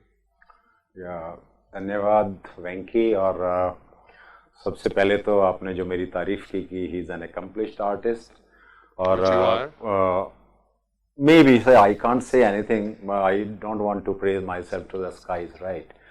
सो अगर हेल्थीराम की मैं बात करूँ तो I guess you're dealing with the health, okay, whether it is mental health or physical health. Right. So, और जहाँ तक आर्ट का संबंध है हेल्थ को लेके, so अगर मैं आर्ट की बात करूँ तो आर्ट से पहले there are 5 fine arts, पांच तरह की ललित कला उसमें आती हैं और आर्ट उसमें से एक है, ठीक है.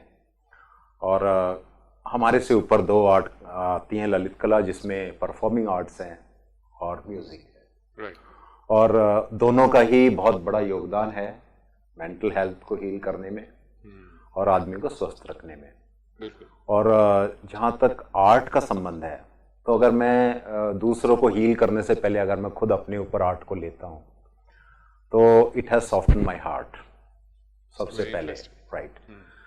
आर्टिस्ट अगर दयालु नहीं है, आर्टिस्ट अगर सेंसिबल नहीं है, तो फिर वो आर्टिस्ट नहीं है, ठीक है. और कभी कभी मुझे खुद लगता है कि जब मैं डिस्टर्ब होता हूँ, जब मैं तनाव में होता हूँ और बहुत सारी परेशानियां इधर उधर की जब होती हैं दिल में, तो I feel like doing art. और जब मैं आर्ट करता हूँ तो it give me immense pleasure also from inside, और रिलैक्स जो मैं महसूस करता हूँ आर्ट करने के बाद वो अनमैचेबल है, या उसको मैं शब्दों में व्यक्त नहीं कर सकता जो मैं फील करता हूँ. तो हील करने के मामले में अगर आर्ट योगदान दे रहा है तो उसमें मैं एक माध्यम बनाऊँ आप लोगों के ज़रिए से, और आपने इनवाइट किया मुझे और मैंने यहाँ पे आर्ट के माध्यम से प्रदर्शन किया, मुझे बहुत अच्छा लगा. और नेक्स्ट टाइम भी जब भी आपके किसी तरह के कोई प्रोग्राम होंगे, किसी तरह के फंक्शंस होंगे, so please invite me. I will be there at your disposal any time, 24/7 any time, right. Thank you so much, thank you so much. And I think आप बिल्कुल सही कह रहे हैं कि आर्ट बहुत हीलिंग है. It is like food for the soul. या so what inspired you to take up art? मतलब आपका क्या प्रेरणा क्या थी कि मैं आर्टिस्ट बनूं? and when you the next question is, when you do art, and I've seen your paintings and your work, they're amazing, of course. So do you have a particular theme in mind जब आप कुछ बनाते हो, anything creative कि आज मैं ये बनाऊंगा, या it is impromptu, what is inside you that inspires you and you just go and start working on the canvas? Right. So सबसे पहले तो जो क्वेश्चन मेरे सामने आया कि what inspired you, right? Being an artist. So जहाँ तक मुझको लगता है कि when I was a kid, I was in 5th standard और 4th standard, सबसे पहले मैंने रिकॉग्नाइज किया कि I am in good in art, कि मुझे आर्ट में अच्छा कर सकता हूँ. और मेरे फादर जो इंडियन एयरफोर्स में थे और उनके 1-2 फ्रेंड्स थे जो आर्ट करते थे, तो मैं उनको देखता था. और वहाँ से एक आर्ट करने की मेरे अंदर एक जो शौक था वो जगह. और आर्टिस्ट तो बनता नहीं है, आदमी के अंदर आर्ट तो पहले से ही होती है, ठीक है. आर्टिस्ट कभी नहीं बन सकता आदमी. इट्स नॉट अ मैथ और साइंस की you have to apply the fundamentals और आप मैथमेटिशियन बन गए, इंजीनियर बन गए. आर्ट तो आपके अंदर पहले से होती है, उसको बस एक पता करना होता है कि आपके अंदर आर्ट है और आप उसको लेके आगे चल सकते हो. It's natural, right. सो वहाँ से मेरी एक जर्नी शुरू हुई फ्रॉम grade 5 आई गेस. और फिर वहाँ से मम्मी डैडी की डांट भी सुनते क्योंकि हर एक मम्मी डैडी और माता पिता की एक इच्छा होती है कि बच्चा इंजीनियर बने या वो डॉक्टर बने। उनको लगता है कि शायद आर्ट में कुछ है नहीं, लेकिन अगर आपने अंदर से कुछ सोच रखा है, nobody can stop you, right. तो मैं उस वहाँ से आगे चलना शुरू हुआ आर्ट में, और धीरे धीरे I started participating in competition, inter school competitions, और I am a product of Kendriya Vidyalaya, right. तो केंद्रीय विद्यालय में, स्कूल्स में और आपस में जो जोन में केंद्रीय विद्यालय होते हैं वहाँ भी, and I participated at the highest level, the national level, केंद्रीय विद्यालय, राइट। फिर चंडीगढ़ में वहाँ रहते रहते फिर मुझे पता लगा कि कॉलेज ऑफ आर्ट्स है वहाँ पे सेक्टर 10 में। सो मैं जब 9th में 10th में था तो मैंने वहाँ जाना शुरू किया। वहाँ के बच्चों की मैंने, जो स्टूडेंट थे वहाँ पे, वहाँ की आर्ट मैंने देखनी शुरू की। I used to go by bicycle, उस टाइम स्कूटर मोटरसाइकिल नहीं होते थे, तो मुझे साइकिल से जाना होता था। मैं साइकिल से जाके देखता था, और वहाँ से फिर मैंने एक अंदर से मेरी ये इच्छा हुई और मैंने प्रण किया कि भाई मैंने तो आर्ट कॉलेज ही ज्वाइन करना है। और उसके बाद जब मैंने 12th पास की केंद्रीय विद्यालय से, और उस टाइम फिर मेरे फादर की ट्रांसफ़र हैदराबाद एयरफोर्स एकेडमी में हो गई, लेकिन मैं उनके साथ नहीं गया और मैंने एंट्रेंस क्लियर किया and I got admitted in केंद्रीय विद्यालय, sorry college of arts sector 10, right. तो वहाँ से मेरी एक आर्ट का प्रोफेशनल एक यात्रा मेरी शुरू हुई। आर्टिस्ट तो हम थे शुरू से, लेकिन वहाँ से पॉलिशिंग शुरू हुई हमारी, रिफाइंड, क्योंकि जो कुछ पढ़ना होता था फिर वो उसमें हम थोड़ा सा और आगे ग्रेजुअली हमने बढ़ना शुरू किया, राइट। तो ये हमारी यात्रा है आर्ट की। और फिर कॉलेज ऑफ आर्ट कंप्लीट किया। I was settle in Delhi, मेरे पेरेंट्स दिल्ली से ही थे। I got job, government job, और फिर जॉब में भी मुझे आर्ट टीचर ही बनना था, तो मैं आर्ट टीचर बन गया। और since then from 1993 till now I am teaching in a school known as Ramjas schools. There are different Ramjas schools in Delhi. So I am teaching art. और आज मुझे 30 साल काम करते हुए हो गए। Amazing, right? Amazing. So fantastic. So I think very important दो चीजें, of course, हम जिस टाइम की बात कर रहे हैं, we are, I mean, obviously similar times. So the parents के लिए the two things that I understand from this. Number one, उस time options थे भी नहीं, right? आप इंजीनियर बन जाएं, डॉक्टर बन जाएं, या whatever, administrative services or something else, या फौज. Now of course there are so many options. Yes.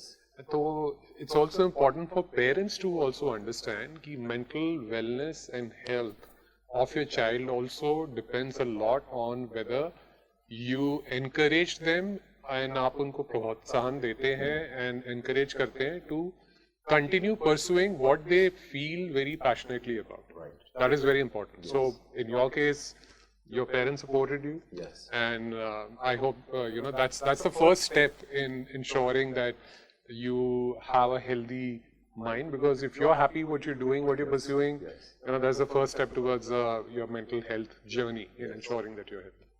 So what do you think कि हमारा platform जो है HealThyRam.com, how do you think it can benefit? Of course, हम art for healing workshops कर रहे हैं, and so many other workshops and things as well. So, how is that can help further for overall health and of course mental health की तो पे हम focus तो कर ही रहे हैं. So HealThyRam.com मैंने आज से पहले सुना था, लगभग 4 साल या 5 साल पहले मैंने HealThyRam.com के बारे में सुना था। और फिर मुझे आपका नोबेल कॉज समझ में आया कि what you are into, right. और जब आप हेल्थ हीलिंग की बात कर रहे हो तो, और फिर आर्ट, वो भी आर्ट के थ्रू हीलिंग, ठीक है, इसमें कोई आपकी इन्वेस्टमेंट लगती नहीं है, बिल्कुल, ठीक है। मतलब जिसने हील करना है आर्ट के थ्रू, उसके लिए कुछ भी नहीं है, उसको कोई पैसा नहीं खर्च करना पड़ता कि भाई आपने एक पायलट बनना है या ये बनना है, आपको इतनी मोटी फीस देनी है, आना है, आर्ट करना है और अपने आप को हील करना है आपने। तो वो जो आप इनिशिएटिव आप ले रहे हैं, तो और इसको मुझे लगता है कि अभी जिस लेवल पे हैं, और उसको थोड़ा सा मुझे लगता है कि अभी और आगे स्प्रेड करने की ज़रूरत है। तो उसमें हमारा जो कंट्रीब्यूशन है वो आर्ट ऑफ दिस HealThyRam में संगीता जी भी हैं और उनके साथ हमारा एसोसिएशन पहले से ही है since those days college of arts के दिन से ही और इंस्पायर भी करती हैं हमारे को इंस्पिरेशन भी मिलती है। तो जब भी कोई इस तरह के इवेंट होता है, हमारी कोई मदद की ज़रूरत होती है, we are here to help और it needs lot of advertisement actually so that people know the cause कि भाई लोगों को पता लगे और यहाँ पे आए। और अभी जब भी वर्कशॉप में ये लगता है कि शायद आप आने वाली कोई वर्कशॉप है आपकी, सो उसमें अभी से ही अगर हम तैयारी शुरू कर दें तो ज़्यादातर ज़्यादा लोगों को अगर ये मैसेज पहुँचे कि हम लोग कुछ हील आर्ट के थ्रू हीलिंग करते हैं, राइट। क्योंकि आज की तारीख में अगर मैं समझता हूँ ना 10 में से 7 लोग मेंटली स्ट्रेस्ड हैं, सभी हैं, ठीक है। अभी मैंने एक जगह मुझे जाने का मौका मिला था, मैं आपको बता दूं, वहाँ बहुत सारे टीचर्स आए थे सर और सभी लोगों ने अपनी प्रॉस्पेरिटी के बारे में बताया। Everyone has a car, they have a big house, ठीक है, husband is working, wife is working, बच्चे अच्छे स्कूल्स में जा रहे हैं, लेकिन एक लास्ट में क्वेश्चन आया, how many of you are happy, right. तो किसी ने हाथ ही नहीं उठाया। हाँ, जब वो हाथ उठाने की बारी आई तो एक दूसरे की तरफ देख रहे थे कि कौन उठा रहा है कौन नहीं उठा रहा है। सोचो अगर हैप्पीनेस के बारे में हमें ये पूछा जा रहा है कि आर यू हैप्पी, और हम लोग एक दूसरे की शक्ल देख के ये पता कर रहे हैं कि भाई उसने उठाया कि नहीं उठाया, that means we are not happy. Actually the point is that हम हैप्पीनेस ढूंढ रहे हैं बाहर in materialistic things which are okay, they have their own place in life, things getting taken care of, but that will never give you happiness and content. कोई अंत नहीं है। So अगर आप basics वो देखें तो one has to look inside and then आपको everything starts, you know, the journey within. So जो कि सभी आजकल वही बात कर रहे हैं। And after COVID, of course, it has become even more important कि आप अपने पे focus करें, अपनी health के ऊपर, and starting with mental health. सोच सही तो आप आगे जो भी करेंगे वो भी सही ही होगा। अगर सोच सही नहीं है, you are not happy mentally and things, then of course that will not be there. So बिल्कुल सही महेश, I think बहुत important है the mental health के ऊपर फोकस करना और उसके लिए अवेयरनेस करना, क्योंकि पूरी दुनिया जो है ये सिमटी हुई है। अगर आप ढूंढने जाओ तो 7 रंग और 7 सुरों के बीच में सारी दुनिया है सर। अगर आप इसको लेना चाहें, सब कुछ इसी में ही है, चाहे वो 7 समुंदर हैं, सब में से आवाज यही आती है, सुरों में से और रंगों में से। तो मेरी तो ये उम्मीद है हर पार्टिसिपेंट से, प्लीज ज्वाइन आर्ट, क्योंकि आर्ट में आपको कोई रंग की भी जरूरत नहीं है, पेंसिल भी हो तो भी आप कुछ ना कुछ जो है पेपर पे कुछ ना कुछ क्रिएट कर सकते हो। नमस्कार, और मुझे ऐसी उम्मीद है कि सब लोग आएंगे। बहुत thank you so much, and और भी लोग जुड़े एंड इंस्पायर हो। Thank you Venky.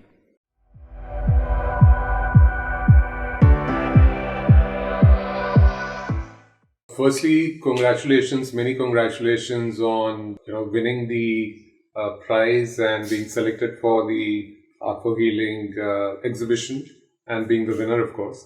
Thank you so much. Yes, welcome. It's our pleasure, and that you could actually participate, and lovely to see your artworks. They were amazing.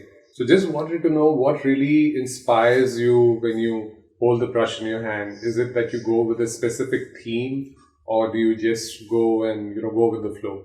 No, it is just something which has caught my eye at some point of time, and then it keeps in my head, and then whenever I get time, I put it on the canvas. Wonderful. For many that we have spoken to, they feel that art allows them to, of course, to anybody, it's a form of expression and you express yourself. Do you also find that it could be many feelings associated with, what you paint? Yes. And when you paint, when you create your art.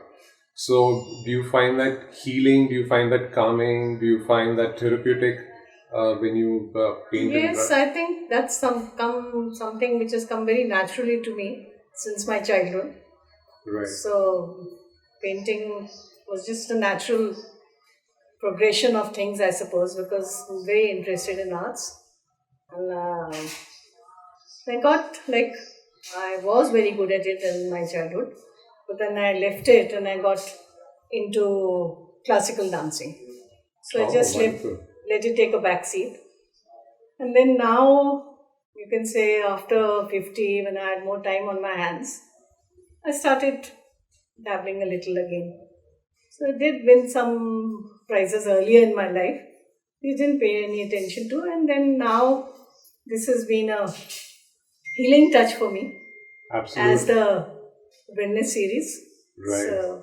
So we hope that you can participate in more and you get more time, since your art is amazing and you do enjoy doing it. I suppose so. And that will also inspire other people as well, to participate. I sometimes think I don't really have that much confidence in my painting, but I think now getting connected with this wellness series, I'm getting a little of it back. Wonderful. And what do you think of HealThyRam's initiative? I think that's a very good thing, and I like the name especially. It is like, I sometimes read it as Heal Thyself. Right, it also. is correct. It's HealThyRam. So I think it's a very good, and I myself believe in alternative medicine more than though allopathy has saved my life many times in life, but somehow more tilted towards HealThyRam. Absolutely. It's all about holistic wellness, so that's what we're all about, and hopefully we'll be able to spread the message. And with such workshops, we'll hope to have larger participation where we can create that awareness as well. That will be really good. Hope I can do it. Absolutely. We look forward to having you on more such workshops. So thank you so much. It was a pleasure having you on HealThyRam.com, and we look forward to more amazing artworks, and not just that, hopefully some dance performances as well. Where we can, since that is also, I don't think there's any age for dance music, because that is what the life is all about. So thank you so much for being on HealThyRam.com. One question is that what is your thought or your opinion about the ability of art to heal? Like, what do you think what is the role of art to heal? It's got a very, very big role. I don't think it's been gotten into by the common public, because you see these autistic children, they heal through art. So it's a mind over body. I think it's a very big thing. So art has a big role to play. And what about the performing arts? Performing arts, I love, since I've been part of it. And people, you see, there's a grown man who's autistic, and he can't speak straight. And he'll repeat everything you say after. But when he starts singing, his speech, his everything corrects, and he remembers the lyrics and the tune, and he is a winner. So it helps you, a person who is, reach the peak. Beautiful. I think it's very... There are amazing stories where art is healed and art what others can is not. really work wonders. And one last question, like, what is your thought about, does expressing yourself with colors and paint on canvas, how do you think it actually helps you heal? Do you think it helps it? How? I think for me, beauty in any form, it appeals to me. And maybe I'm a perfectionist. So it's perfection for me when painting has got the right shades and the colors. Life is a palette, so it's like painting your life. Does it give you a healing? Yes, of course. Art as a healing process. I just told you, the music part, just told you. And same way with it's like people who can't speak as much, they can paint, they can draw, they can sketch.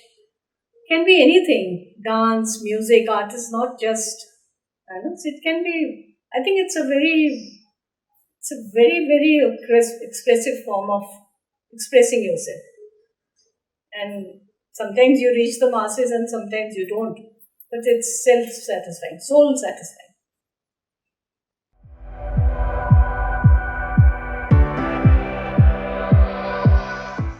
Ma'am, as being a part of our last two workshops as you've been the winner of the last 2 workshops with us and you've attended, after seeing all this, hearing about our new challenge that we've taken upon to make art for everybody, what are your comments on this and how do you think we could really embark on this journey now? Thank you. It's been a pleasure to be connected to HealThyRam, or HealthyRam as we say it. And I was very pleasantly surprised when I entered the competitions in the first one to have become the winner and in the second one a runner-up.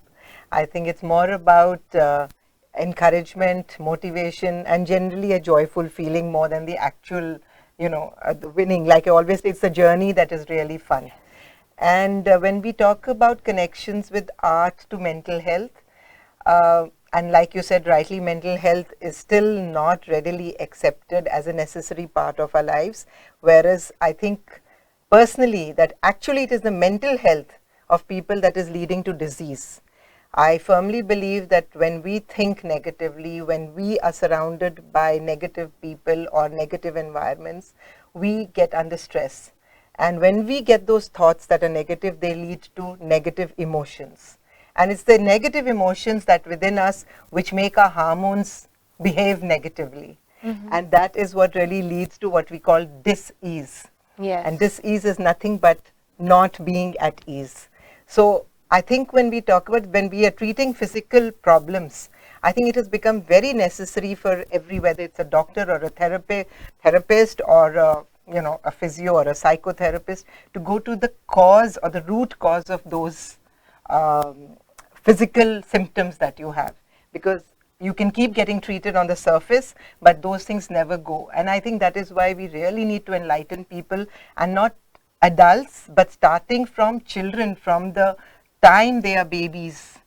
It's how, in fact, when I studied psychology, even the fetus in your body is going through the stress and strain that the mother is taking. And when they are born, they come up with those so-called personality traits, which will further could get into, deteriorate unless it is taken care of right then. So it is not only the education of the mother, the father, the grandparents, the teachers. There is no end to it, because that is what is causing all the mental stress, and hence the so-called diseases that we are all suffering from, where nobody seems to have an answer. Why? That's the thing. So I think firstly, it's really important. That is what I'm trying to say. And then secondly, as an artist, if we come down to it, I have always felt art for me is a stress buster. So that itself means, I think, is answer enough, that when I feel really, stressed out about something, or I'm feeling low, or I feel like crying because of some situation, or even if I'm feeling happy, then I feel like going and working with my paints, and maybe the day I'm happy, I'll use bright colors. The day I'm feeling a little sad, it reflects in my work. I remember when I was a school student, during the exams, I always used to get so stressed. And instead of studying my subjects, I would just take out my paints and my art book and start just... In fact, it's, I think, a little form that we don't realize. Even as school children, I remember every copy had doodles on it. And if you look, if you're a good art therapist, you will be able to exactly understand where this child is coming from, because they're not thinking, it's spontaneous. So what are they making in those doodles? What are they trying to show? Is something that if a teacher is well trained or a parent is well trained, they will wonder and they will ask and they will try to go to the root cause, because the doodles are actually bringing out the real feelings. That's why my psychology teacher always allowed me to draw in class. Because it's spontaneous. It's not like you're sitting here and I'm just copying you. That's not art. We do it because it's the starting of a drawing, or it's like the beginning of something. But when you're doodling, it's so spontaneous that is the time when your real thoughts really come out. And I think that is something that we should encourage, because even if it's messing up your copy, but somewhere you're letting out that stress. So then when you let it out, then you're able to refocus back on what you need to do. So I think art, whether it's the performing arts, like whether it is dance, because dance can let you just take out that emotion, physically, where it's impacting. And when you're painting, it's your emotional responses that you're putting onto paper. True. So I think it's something that we really need to encourage in maybe schools and homes and wherever, even in hospitals for that matter. I think patients who are going through stress should be just given some paints and paper and something to sit down and, because it's very boring to be sitting in a hospital. So I think it should be encouraged. I know somebody who always asks for music and they put on the headphones even when they're going in for a surgery. So what's the music doing to them? It's kind of, distracting them from the stress and strain of that. No, I think you all are doing a great job, because somebody has to take the onus and somebody has to start from somewhere. So the very fact that you're trying to make mental health food for thought for other people is really important, because I think when you just sow the seed is where you finally will, find results. It may take you a year, it may take you 2 years, but I'm sure you'll get there. And I'm really looking forward to more events from your end, and I hope I can be a part of it. Thank you so much. Thank you, ma'am. Thank you. Thank you.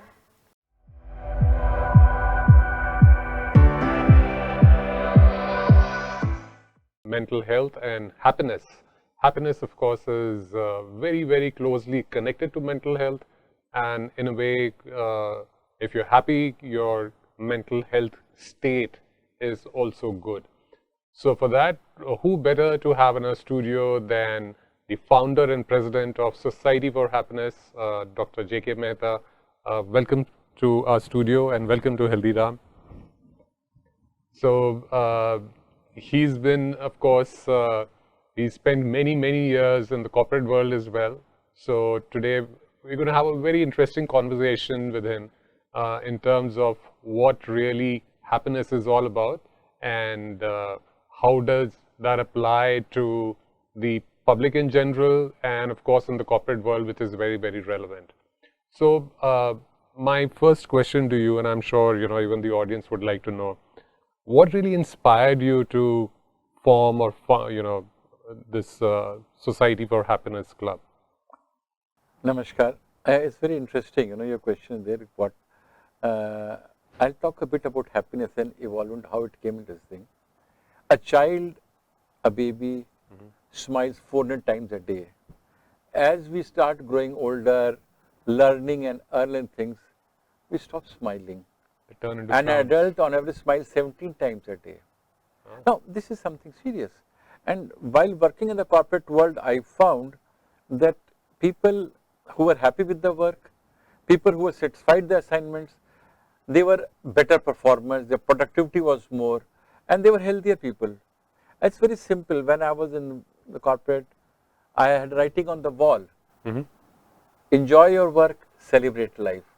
It's very important that we have to put the right people on right job. Yeah. As a, as a senior, as a team leader, my job was to see that the people get the job they like to do. And then I leave it to them and they do perform excellently and the output is good. Right. Now, when I superannuated in 2011, at that time I thought that, well, okay, what next? What should I do? Now my children are settled, what should I do? Then I said, well, let me share what I can spare. Let me share whatever gyan, whatever experiences I had during my long career, number one. And number, somehow be instrumental or catalyst in spreading happiness. Right. Next question came to me is, what is happiness? As you rightly said, what is happiness? Then I talked to a couple of my friends, acquaintances, peer group, neighbors on their perspective of happiness. And I got different solutions from different people. Right. Majority said, Pehla sukh nirogi kaya. If you are healthy, you are happy. Totally. That comes to HealThyRam, by the way. Right. So, first thing is that we need to be healthy to be happy. And second, how to be healthy. Then came other issues like, pranayam or yoga or excursions or music and different forms are there, and instrument to being healthy and happy. Some said I would like to travel, some said there. So then I said, okay, now let me set up a body, NGO to spread happiness. So that how we conceived. In 2016, we formed Society for Happiness, a registered NGO. Okay. It has about 6-7 verticals: Seva, Sadhana, Satsang, music, excursions, then awareness and health and pure happiness. So different verticals are there, it's on the website also. And we started interacting with people and trying to spread the word around. So that's how it got evolved. And now we are having different verticals and sections of our Society for Happiness catering to. Another important fact was there, which maybe transitioned around Corona time, I would say, that there was lot inequity in society. That is, when the people who are less privileged, economically weaker, they need an extra care. Right. And if a person can spare something, that can be anything. You know, it's not money, it's clothes, it's gyan, it's medicine. Just even your time, just giving time. So spend some People time don't have with time them. today. So we started trying to bring a greater equity in society Right. and poverty alleviation. So we worked on that. Now currently in our neighborhood we adopted a village and trying to make it rogue mukt, you know, disease free. So we call doctors every month for free consultation and we provide medicines from our end free of cost to the villagers. So if they are healthier, they'll be happier. And what I found that in these economically weaker people, the less fit people, they avoided going to doctors because nowadays if you go to a doctor, you spend anything between 500 to 1000 rupees. Right. And that's a big drain on their budget. So many, what they used to do, they used to go to the chemist over the counter and ask for some medicine which the chemist as per his limited wisdom would give. But the cure was not there. The root cause was not eliminated. Now when we are calling doctor, they know it's a problem, recurring problem, something simple as headache, maybe for other reasons, blood pressure, anemia, sleeplessness, anything. So when the doctor diagnoses it, it gives a permanent cure. So we are doing that now, for example. Then a number of other initiatives we've taken in recent years, trying to spread happiness. So we have a connecting with people, spreading smiles, celebrating life. That's the catchline for our organization. Very interesting. So I would just like to touch upon, you know, one thing you're talking about the inequality in the society. So do you think, you know, there's been a lot of progress, of course, even if you look back, you know, a couple of generations from where we were and where we are now, certainly, you know, everything is improved overall, but still there are many who say that the disparity has kind of increased. So do you agree with that? And do you think that leads to even more frustration and, you know, effect on your mental health and peace? Well, I think this mental stress, or for that matter, happiness, I can say a simple equation of reality upon expectation. The more you have expectation from a situation, from a relationship, from this thing, the less probable you'll be happy. And the more reality you have happier, of course, you know. So what you have and what you want to spend. Gratitude, I think, is most important as well. So it's very important, you see, that whether in the corporate sector or otherwise, your expectation, and as the Gita says, accept things. If we live in the present, accept things as they are, I think we are a happier person, more satisfied. And that reduces stress. That reduces our mental happiness also. Because in any situation, I can relate to it, I can explain it, that how it grows when your expectation increases with any situation or relationship. So in your definition, and I'm sure that would translate into the club's kind of, you know, perspective as you look at it, how do you think and relate to happiness, or how do you define happiness? Yes, I think again, as I told you, happiness like an octopus, many wings are there. Right. And we have to cater to all these issues. So we have primarily, we made some WhatsApp group, you know. One is wellness and health, WAH. Then other we said is Josh, jokes and sharing happiness. Right. Like that. Then Gyan Dhara. Then Hamare Sanskar, Hamari Sanskriti. Adan Pradhan.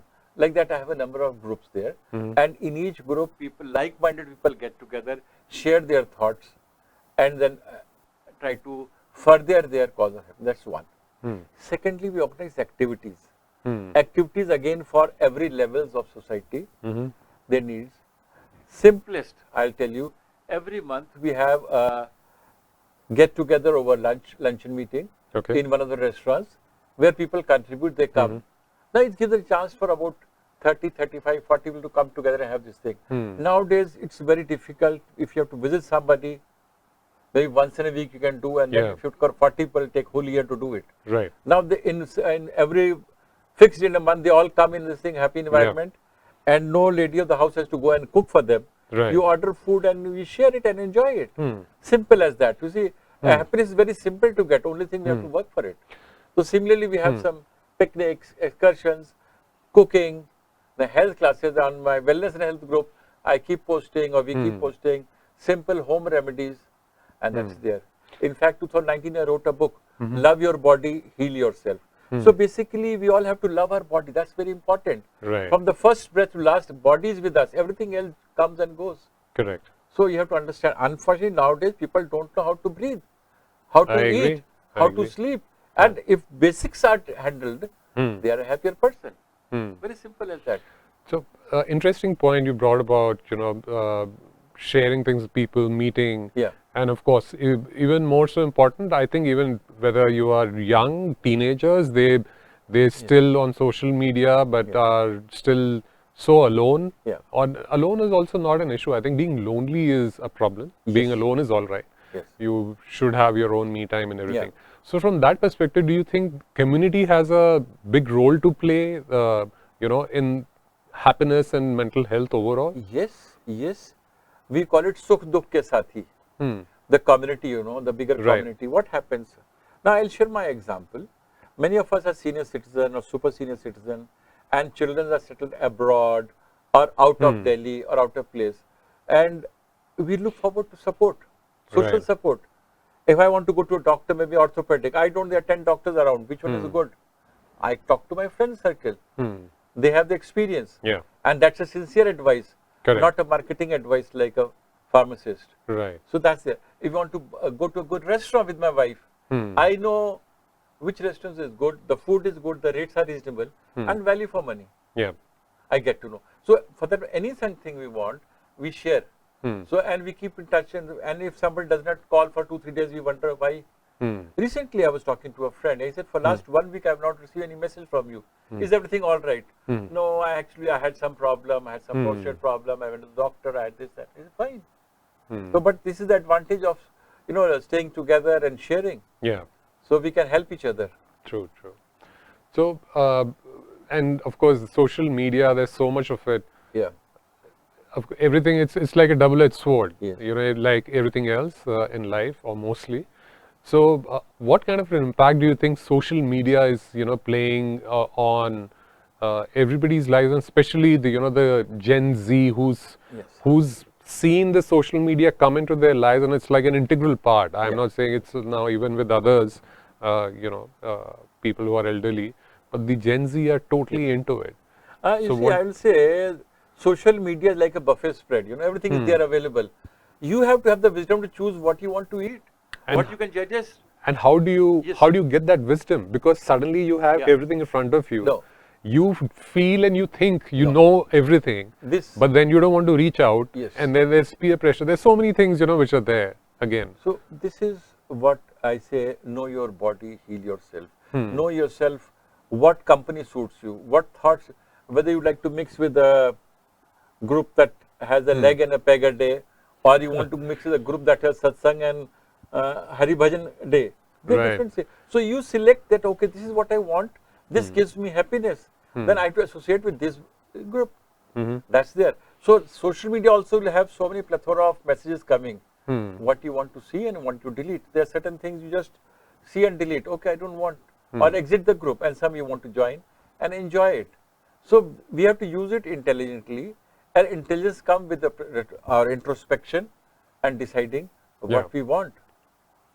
जो आपको बताऊं, इंद्रियों का सुख, हम जब अध्यात्म में जाएंगे तो जब हम इंद्रियों के सुख के अधीन हो जाते हैं तो ही प्रॉब्लम आता है. We should control our desires. Right, desires controlling us. That's all the difference. But you can still enjoy life, yes. being in this world. Doesn't mean that you have to denounce everything and move to the woods. No. What I'm saying is, मर्यादा में सब कुछ अच्छा है. Absolutely. So, you can have a gulab jamun, but not 10 gulab jamuns. Right. So there's a limit, there's a maryada, there's a thing. So everything is good within the limit, and the limits will vary from person to person, situation to situation. Yeah, balance is the key. Yeah, balance is required. Yeah. So switching over, to the corporate world. Yeah. which you've been so, part of it for so long, and at such different positions all throughout. How do you, today it's so, there's cutthroat competition, everybody's into the race, trying to get ahead of the other. There's so much of pressure within everybody who's out there working of all kinds. Many of it is forced upon you, many of it is you created for yourself. So what advice and what would you suggest, to people who are in the corporate world to really stay happy? It's very interesting. I'll say this: mental health is something akin to sexual health. Don't want to talk about it.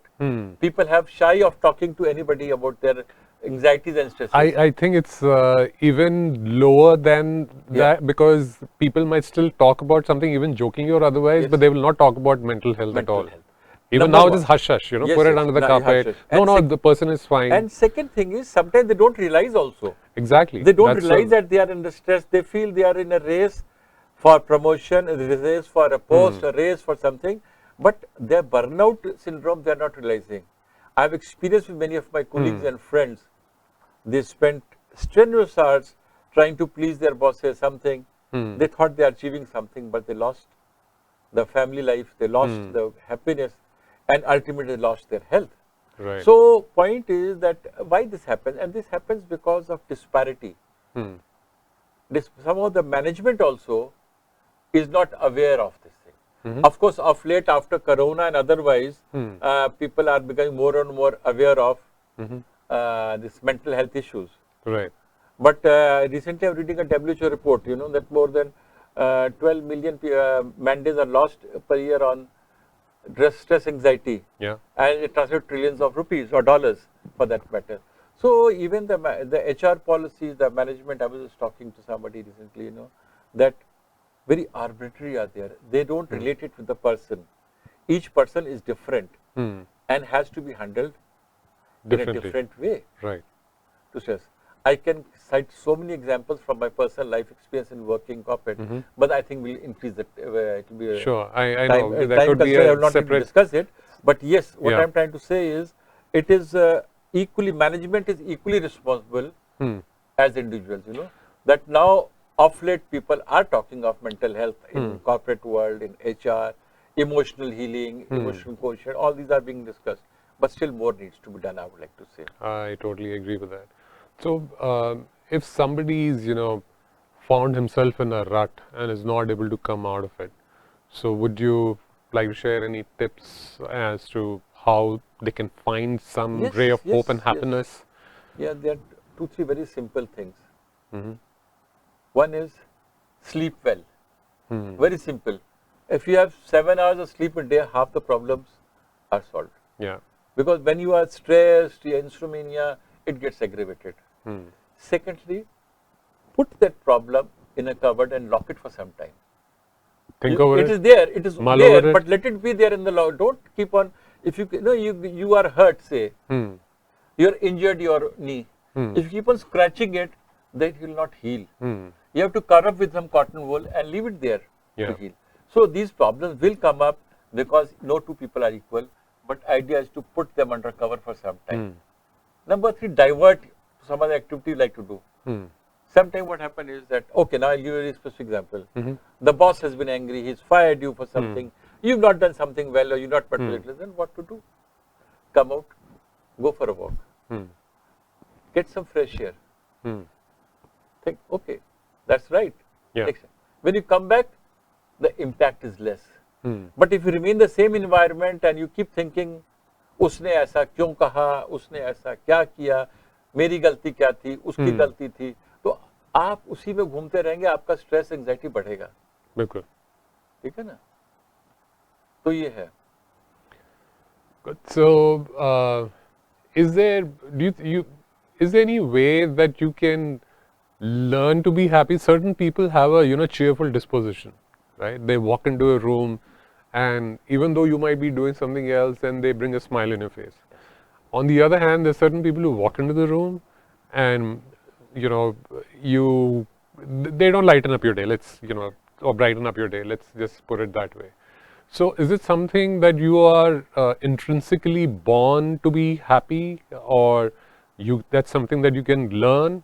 And what do you do? The very good example that you said, I think, earlier, where a baby smiles 400 times a day. Yeah. And as you grow up, those smiles probably are lost along the way into whatever, and they turn into frowns or whatever it might be. Basically, you're not smiling enough. Yes. So, what's your take on it? I think, you're very right on this thing. And when of late, recently I realized that there are certain simple things we can do to be a happier self. And the first thing that comes to mind is meditation. When you do meditation, immediately you are more at peace with yourself. Correct. You more accept the situation as it is, and you're a happy person. And then if you come, okay, if not meditation, I say breathe right. Do some pranayam. Alom Vilom, Nadi Shodhan, Bhastrika, Brahmari, whatever you can do. Correct. If you breathe right, and lastly eat right. Mindful eating, Yes, I think that's mindful very eating, important. And point is, if you're watching your newspaper in one hand or your mobile now in one hand, and then you are eating constantly. You don't know what you're eating. And the food has energy, it's not going in. I've realized, that brain, your emotions drive everything. True. So whatever you do, give your 100% to it. You want to play, give your 100%. Yeah. 4 काम एक साथ मत करो. खाना खाना है तो mobile अलग दीजिए. Pray to God, thank God for this thing, and eat mindfully and what is good for you, how much is good for you. Yeah. It has not be a time as per clockwork. 1 बज गया तो खाना है तो 5 भूख लगे तो खाओ. Correct. ठीक है ना? And give some gap between this thing and sleep well. Of course, I always say that if you sleep well, half your problems are solved. I totally agree with that. So, I think to wind up, if you can quickly share some, it's been really engaging and, inspiring also speaking with you and the kind of work that you're doing, and hopefully, of course, go back a long way as well. Really have enjoyed, our discussions and so many projects, etc., that we work together. Any 3 tips, quick tips on a parting note, for our audience, for happiness? I think one thing I would like to say, जो देता है वो देवता होता है. Point is, we are starting, मेरे को क्या मिलेगा, मुझे क्या मिलेगा. मैं कहीं भी जाता हूँ, whenever I do something, what's benefit, what is it for you, why? So, but I realize that when we do something for others, He looks. Without expectation. Without expectation. Right. God takes care of you. True. So, whatever you can do for someone, if you can help him, please go out and help. Don't worry, say, मुझे एक return मिलेगा. You don't get return. But in a longer term perspective, you are a happier person, a healthier person, and that makes all the difference. So, very important is that share. Share whatever you can spare. If you have time, give your time. If you got money, give your money. You can spare food, give your food. And it doesn't have to be big. It can be small little things in life which makes all the difference, like I think. Our Hindu philosophy said we have some Ekadashi hai. Yeah. So we give to somebody on Ekadashi. So why we are trying to help, trying to make happy. He is happy, you are happy. Yeah. You don't have to look for return for it. So that is one thing. Second is meditation. It gives you a lot of patience. Live in the present. Past is history and future is mystery. Present is the gift God has given you. That is Enjoy why it's it. called Live the in the present. moment. And the child, the baby lives in the moment, so it's so happy. Yeah. You see, you may get angry with the child, baby. He'll cry, and again he'll come and hug you after 10 minutes. He forgets that you have scolded him. When we are adults, if somebody looks at you, say, "Usne aisa kyun kaha?" and for next 10 years you think of this thing, it burdens you. Live in the present and let go. Yeah. And third thing is, don't give your remote to others. Let others not decide when you want to be happy or unhappy. Don't give remote to others. Yeah. It's your choice. किसने बोल दिया यार तुम्हारे बाल गायब हो गए, गंजे हो गए, तो आप सोचते रहोगे क्या करें. यार आपकी देखो आपकी एजिंग हो गई है, अच्छे खासे आदमी को बोल दो यार तुम्हारी चाल टेढ़ी हो गई तो घर जाकर 10 बार सीखेगा. So point is, why should anybody tell you what you are? So 3 things I said. Yeah. Spare what you can share. Live life naturally. Eat and full. And secondly, always don't give remote to others' hand. Exactly. Be happy. So, with that, we'll wind up this episode, and which was once again a gentle reminder, about happiness, about mental health, and how all of us need to take care of ourselves, not just of us, but also people around us. And I think most importantly, it's very good that you step out and you are helping somebody, but even within the family, mental health is something you don't know. You cannot look into, the deep caverns of what's going on between somebody else's mind. Sometimes you don't realize what's going on inside you as well. So spare some time, spare some thought, spread some happiness and smiles, whoever you meet with, and follow Society for Happiness Club, and of course, stay tuned on HealThyRam.com for more such episodes, more such interesting and inspiring talks. And thank you so much, Mr. Mehta, for dropping into our studio. Thank you very much, sir. Thank you. Thanks, everyone. Stay happy, stay healthy, enjoy life. Absolutely. Enjoy every day of your life. My blessings and best wishes to all of you. Namaskar. Thank you. Participate in an on-the-spot competition and let your creativity shine. Whether you're watching live or submitting your artwork online at HealThyRam.com, your participation will make a difference. Your participation can be the first step towards a healthier, more balanced workspace. So don't delay. Attend our workshop and let us together create a better future for our workplaces. Support to empower. World Mental Health Day Mega Workshop.